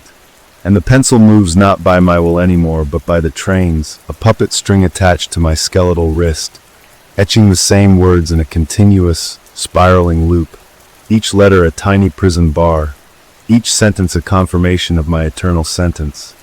And the story I tell is no longer mine, but the train's own narrative, a virus of despair that uses my voice to perpetuate itself, and I am just the conduit, the loudspeaker for this endless, silent scream rolling through the infinite tunnels, beneath a city that forgot how to dream of hell, and the cold has seeped so deep into my marrow that I no longer feel it as cold, but as my natural state, a permanent winter of the soul, and the other passengers are now as familiar to me as my own hands, which are now little more than articulated bone covered in a papery parchment that used to be skin, and we communicate in a language of slight, almost imperceptible shifts in posture, a tilt of a skull indicating the approach of another cycle, a faint clicking of a phalange against a brass pole, a recognition of shared, perpetual torment, and we are a community of the damned, a society with one rule: endure, and the conductor never emerges again, but his presence is a constant pressure, a weight in the air that thickens as we near each non-station, a gravitational pull of misery that centers on his locked cab. And I have come to believe the train is not a machine at all, but an organism, a predatory, worm-like thing that travels not through space but through the grief and regret of its passengers, feeding on the energy of our lost futures. And we are not in its belly. We are its digestive system, slowly breaking down our own pasts into a fuel it can consume. And the windows are not glass but a membrane, a semi-permeable barrier between this internal nightmare and the outer darkness that is its true face. And sometimes I press my forehead against it, not to see out, for there is nothing to see, but to feel the faint, vile pulse of the thing, a slow, rhythmic throb that is in sync with the clacking of the tracks, a heartbeat of unimaginable size and age. And I know that New York is above us, that life goes on in the sunlight, but it feels like a story I read once, a fragile and impossible fantasy. And the only reality is this velvet seat, this constant hum, this slow, granular loss of self. And Leo has stopped rocking, he is perfectly still, a statue of anguish, his silent scream now internalized, a black hole of sorrow that pulls at the very light around him. And Maria is barely a shimmer, a heat haze over her seat, a sigh in the architecture of the car. And I am next. I can feel the pull of dissolution, the desire to just let go and become like them, a permanent, quiet part of the scenery. But the chronicler in me, the last stubborn spark, fights it, and so I continue to write, my script becoming more frantic, less coherent, the words piling on top of each other in a desperate attempt to outrun the inevitable erasure of my mind. And the train is slowing again. The sigh of the brakes is the only punctuation in this run-on sentence of existence, and the gray light blooms, the tiles appear, and there we are, the three bright, doomed figures, And this time I do not look at my own past face. I look past it, into the darkness of the tunnel behind them, and I see something new. Something that sends a jolt of something that is not quite fear but recognition through my static being for standing. Just beyond the pool of their headlamp's light, deep in the shadows of the archway, is another figure, tall and impossibly thin, its face obscured by darkness, but I know the set of its shoulders, the way it stands with a patient, eternal stillness. And it is not the conductor, it is something else, something older. And it is watching them, watching us, a spectator to this perpetual play of our damnation. And as the younger me boards the train with that final, fateful lunge, the figure in the shadows gives a slow, deliberate nod, not to them, but to me, a greeting across the gulf of cursed time, an acknowledgement that I have finally seen the full stage, understood that our suffering is not just for the train's consumption, but for an audience, and the doors close, and the train moves on, and the figure is gone, but the memory of its gaze is etched into me deeper than any word I have written, a new and more profound layer of horror, for we are not just trapped, we are performing, and the show must and will go on forever, and the pencil moves again, and I have no choice but to write it all down, again and again, a record for an audience of one in the shadows, and the darkness outside seems to lean in a little closer, pleased with the new development, and I write until my fingers dust away to nothing, and then I write with the bone, scratching the tail directly into the velvet of the seat, which heals itself after each mark, ensuring the story is never permanent, never finished, just like the ride, just like me, forever almost gone, forever almost remembered, forever trapped in the abandoned subway that never ends. And the bone of my finger wears down to a smooth, painless nub against the relentless, self-healing velvet, a futile engraving of my despair that the train absorbs without comment, a silent digestion of my protest, and the figure in the shadows of the station is now a permanent fixture in my mind's eye, a silent overseer whose presence implies an architecture to this madness far beyond the simple, cruel mechanics of the train itself, a hierarchy of torment where our endless ride might just be a single, minor exhibit in a much larger museum of suffering. And this thought is a new kind of cold, a cosmic chill that makes the previous emptiness feel almost cozy, almost intimate. And the other passengers seem to sense this shift, their collective stillness taking on a new quality, not just of resignation but of a focused attention, as if awaiting a new command from the void. And the train itself seems to change, the constant clack clack clack of the wheels developing a subtle, discordant undertone, a faint whispering that seems to come from the rivets in the walls, from the seams in the floor, a sibilant chorus that speaks of older, deeper tunnels beneath the ones we travel, of things that dug these passages before man ever conceived of a city. And the whispers are not in any language I know, but I understand them nonetheless. They are promises of an end, not an escape, but a conclusion, a final stop where the darkness is absolute and the self is utterly unraveled, and it is the most terrifying thing I have ever perceived, because a part of me, a part that has been worn smooth by eternity, yearns for it, sees it as a mercy, and this internal conflict is a fresh agony, a new will added to the rack of my existence, and I try to focus on the memory of the sun, but it is like trying to recall a dream upon waking. The details slip away, leaving only a vague impression of warmth that is itself a torture, and Leo is gone, not dissolved like Maria, but his statue-like form has been removed, his seat is empty, and the whispers tell me he has been taken to another car, a deeper car, for a different kind of lesson, and I am alone now, truly alone, the last one of my kind in this particular carriage, surrounded by the primordial ghosts who have long since forgotten they were ever anything else, and the door to the conductor's cab remains shut. But I feel his satisfaction, his pleasure at this new phase of my braking, and the train slows again, the sigh of the brakes is a tired, familiar joke, and the gray light blooms, the tiles appear, and there they are, the three of us, so vibrant, so stupidly alive.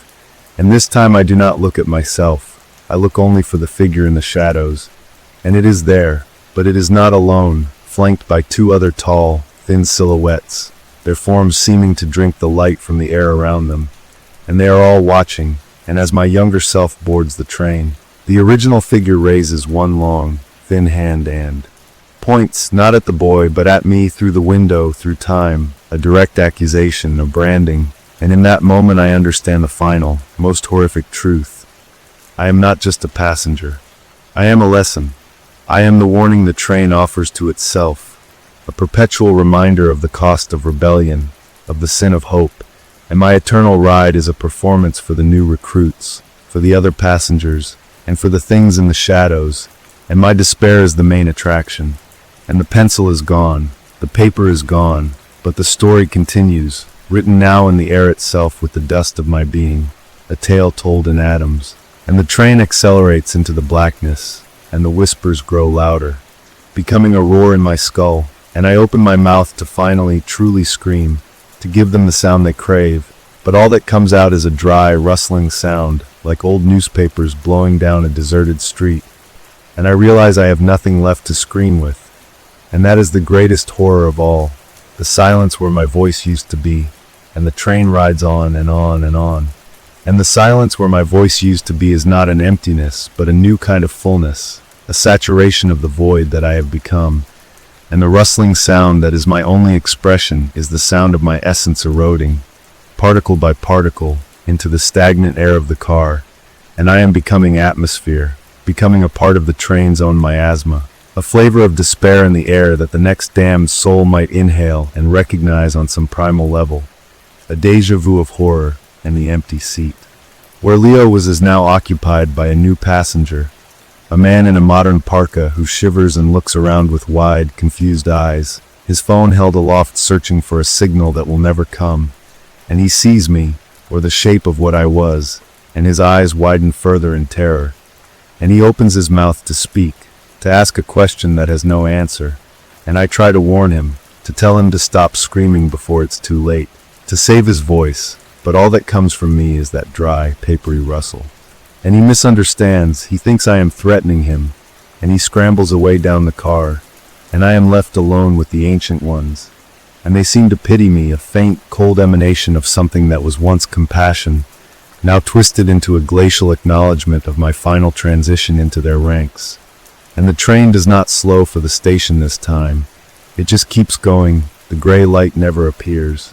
And this is a new torment, the absence of the cycle, the removal of the only punctuation in my existence, and the darkness outside is absolute, and the whispers from the rivets have stopped, replaced by a profound silence that is louder than any sound, a pressure that threatens to crush what little consciousness I have left. And I understand that the show is over for me. My role as the chronicler has been retired. I am no longer a lesson for anyone but myself, and the final lesson is this, that even eternity has its gradients, its deeper circles, and I am now falling into one, a place where even the memory of light is forgotten, where the train is no longer a train but a concept of motion without progress, a scream frozen in the moment before it is born, and the figure in the conductor's cab is finally visible, the door having dissolved into the wall. And he is not a man, he never was, he is a collection of angles and shadows shaped like a man, a negative space cut out of reality. And where his face should be there is only a deeper darkness, a vortex that pulls at my remaining essence, and he extends a hand that is made of the same absolute nothingness. And I feel no fear, only a vast, gravitational pull toward dissolution, and I go to him, my form unraveling with every inch I move, and as what remains of my hand reaches for his, I finally understand the conductor's whisper, not as a threat, but as a simple, factual statement of the universe's most fundamental law, no. One leaves the midnight line because there is no one to leave. There is only the line, endless and complete, and we are not its passengers. We are its notes, and the music never ends. And the music never ends. It only changes key, shifting from a symphony of personal anguish to a colder, more cosmic hum, the vibration of the tracks now resonating with the silent scream of dead stars and the slow, inevitable heat death of everything.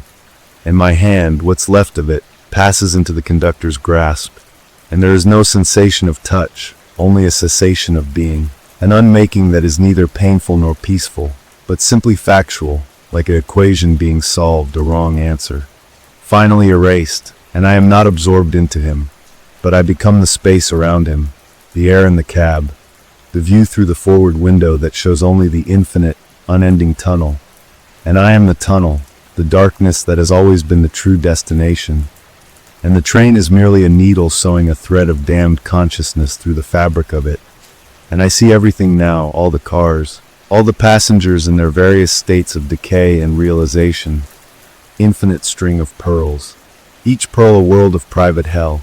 And I see the new man in the parka already beginning to fade, his modern clothes morphing into period-appropriate attire, his phone crumbling to dust in his hand, his terror settling into the deep, weary resignation that is the baseline state of this place. And I see Maria, a barely perceptible shimmer, a sigh trapped in a seat. And I see Leo, not in another car, but outside, running alongside the train in the darkness, his form forever lunging, forever just. Missing the handlebars, his personal hell a perpetual almost catching of the train he can never board again. And the figures on the platform are always there, watching, not just at the Gothic arch, but at every forgotten station, at every closed door and sealed tunnel entrance throughout the city. A silent audience of watchers who are themselves likely prisoners of some larger, more intricate trap. And the train is just one artery in a vast circulatory system of purgatory. And my consciousness, now diffuse and boundless, understands that this is the true nature of the city, perhaps of all cities, that beneath the sidewalks and the skyscrapers, beneath the layer of life and light, runs a substrata of regret, a fossil record of bad decisions and lost chances given form and function. And the midnight line is its pulsing heart, and the conductor is its valve, and I am now the blood, a single corpuscle in its infinite flow. And there is no I anymore, not really, just awareness that is. Part of the system, and the train moves forward, and it moves backward, and it is always now, and the pencil is back in my hand, and the paper is on my lap, and I am writing again, but the words are not mine, they are the train's, they are the tunnel's, a dictated history of silence. And I write because I must, because the writing is the flow, and the flow is all there is, and the young versions of us are always boarding, always making the choice, and I am always here to watch it happen, to feel the faint, ghostly echo of the hope I once felt, which is now the sharpest thorn in an existence that is otherwise beyond pain. And the doors hiss shut, and the train moves on, and the darkness is waiting, and I am part of it, and it is part of me forever. And forever is a currency the train spends without thought, a coin with no value tossed into a bottomless well. And the awareness that was me is now a thin film coating the inside of the windows, a latent frost that forms the faces of every passenger who ever rode, a collective breath held for an eternity. And I see with a million eyes, feel with a million hearts that beat in silent, staggered unison, a rhythm that is the true pulse of the city above, a counter-melody to the living world. And the new passenger, the man in the parka, is already beginning to understand, his modern panic a fleeting spark in the immense, ancient gloom. And I want to comfort him, to tell him it will be okay, but the concept of okay has no meaning here. It is a word from a dead language, and all I can offer is the faint chill that seeps from the glass, a cold companion for his new solitude. And the conductor is a fixed point, a dark star around which we all orbit, his whispered truth the only law, and I realize now that his statement, "No one leaves," was never a threat but a definition, a description of our fundamental state, as true as saying water is wet, for to leave would require us somewhere else to go. And there is nowhere else, only the line, only the endless, rolling now, and the figures on the platform are clearer now. Their tall, thin forms are not watching the passengers, they are watching the train itself, with a hungry, proprietary air, as if inspecting a prized possession, and one of them turns its head, and where a face should be there is only a shifting, geometric pattern of darkness, a non-face that somehow conveys a sense of ancient, infinite boredom, and it looks directly at me, at the consciousness smeared across the glass, and it nods a slow, deliberate acknowledgement not of my suffering, but of my utility, my function as a cog in this great, terrible machine. And in that moment, I miss my own personal hell, the agony of being an individual, for that pain was mine. It defined the borders of me, and now, as this vast, distributed awareness. The pain is everyone's. It is a sea in which I am dissolved, and the taste of it is flat and constant. And the train begins to slow again, not for a station, but because the darkness ahead has changed. It has thickened into a tangible wall of blackness, a terminus of nothingness, and the brakes scream a new kind of scream, one of finality. And the passengers, even the most skeletal, the most faded, stir from there. Stupor, a unified, silent question hanging in the air. Is this it? Is this the end? And the conductor stands in his open cab, his form blocking the view of the impending void. And he spreads his arms wide, not in welcome, but in presentation. And the wall of darkness is not a wall, it is a mouth. An opening into a deeper black. And the train does not stop, it accelerates into it. And the light of the car is extinguished not by darkness, but by something older than darkness, a pre-light void that swallows sound, thought, and time itself. And for a moment, there is nothing, not even nothing, and then the gray light blooms, the cracked tiles of the Gothic arch station slide into view, and the train sighs to a stop, and the doors hiss open, and there we are, the three of us, bright and alive and forever making the choice, and the cycle begins again. And I am writing, the pencil in my hand, the words spilling out, a story that never progresses, a record of a moment that is forever happening. And I understand that the mouth of nothingness was not an end, but a reset, a turning of the page. And we are not going forward, we are reading the same sentence forever, and the sentence is, and the train moves on. And the train moves on, a phrase that has become the entirety of my existence.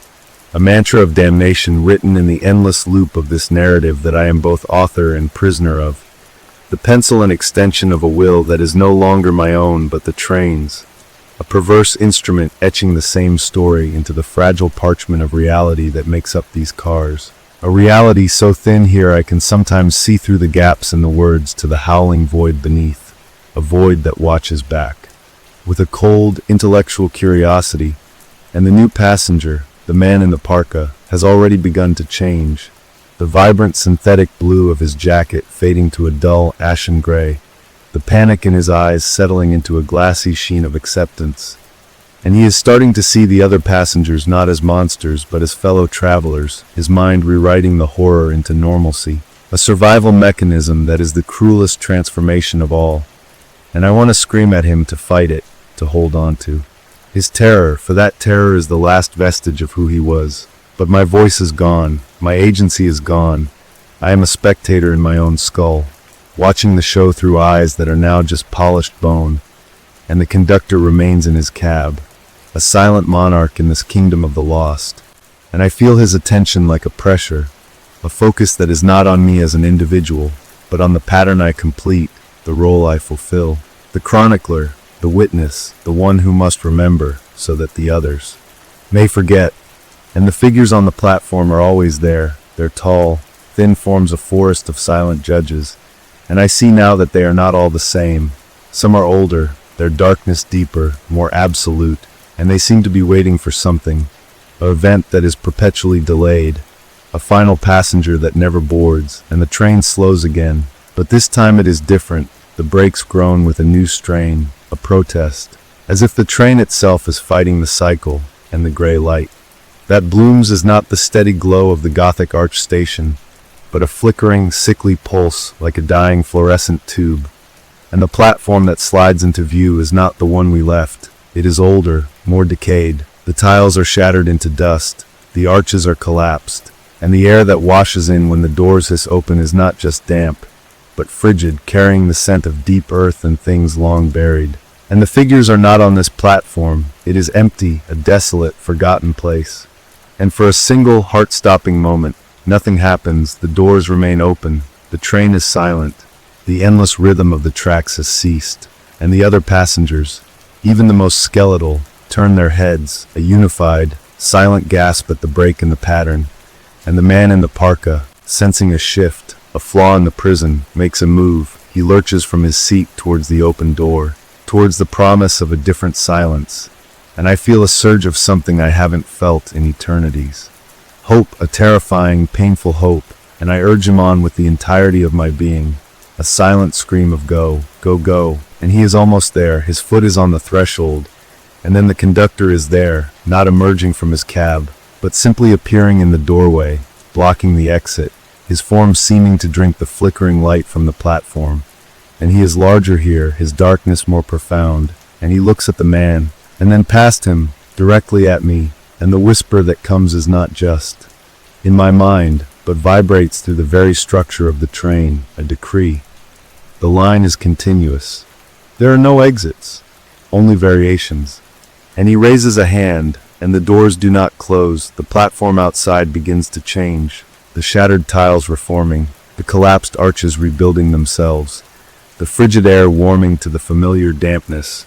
And within seconds, it is the Gothic arch station, pristine and waiting, and our younger selves are there, just arriving, their headlamps cutting the gloom, and the man in the parka stumbles back from the door, his face a mask of utter defeat as he watches his younger self, a duplicate he never knew existed, step into the car with a look of foolish wonder, and the doors close, and the train moves on, and the hope curdles into a new, more profound despair. For I have seen that there are indeed other stations, other stops on this line, but they are not escapes, they are only deeper layers of the maze, and the reset is absolute, and the pencil is in my hand, and the story begins again. But the words are different now, they are heavier, they carry the weight of that failed hope, and I write them anyway because I must, because the line is continuous, and I am its scribe forever.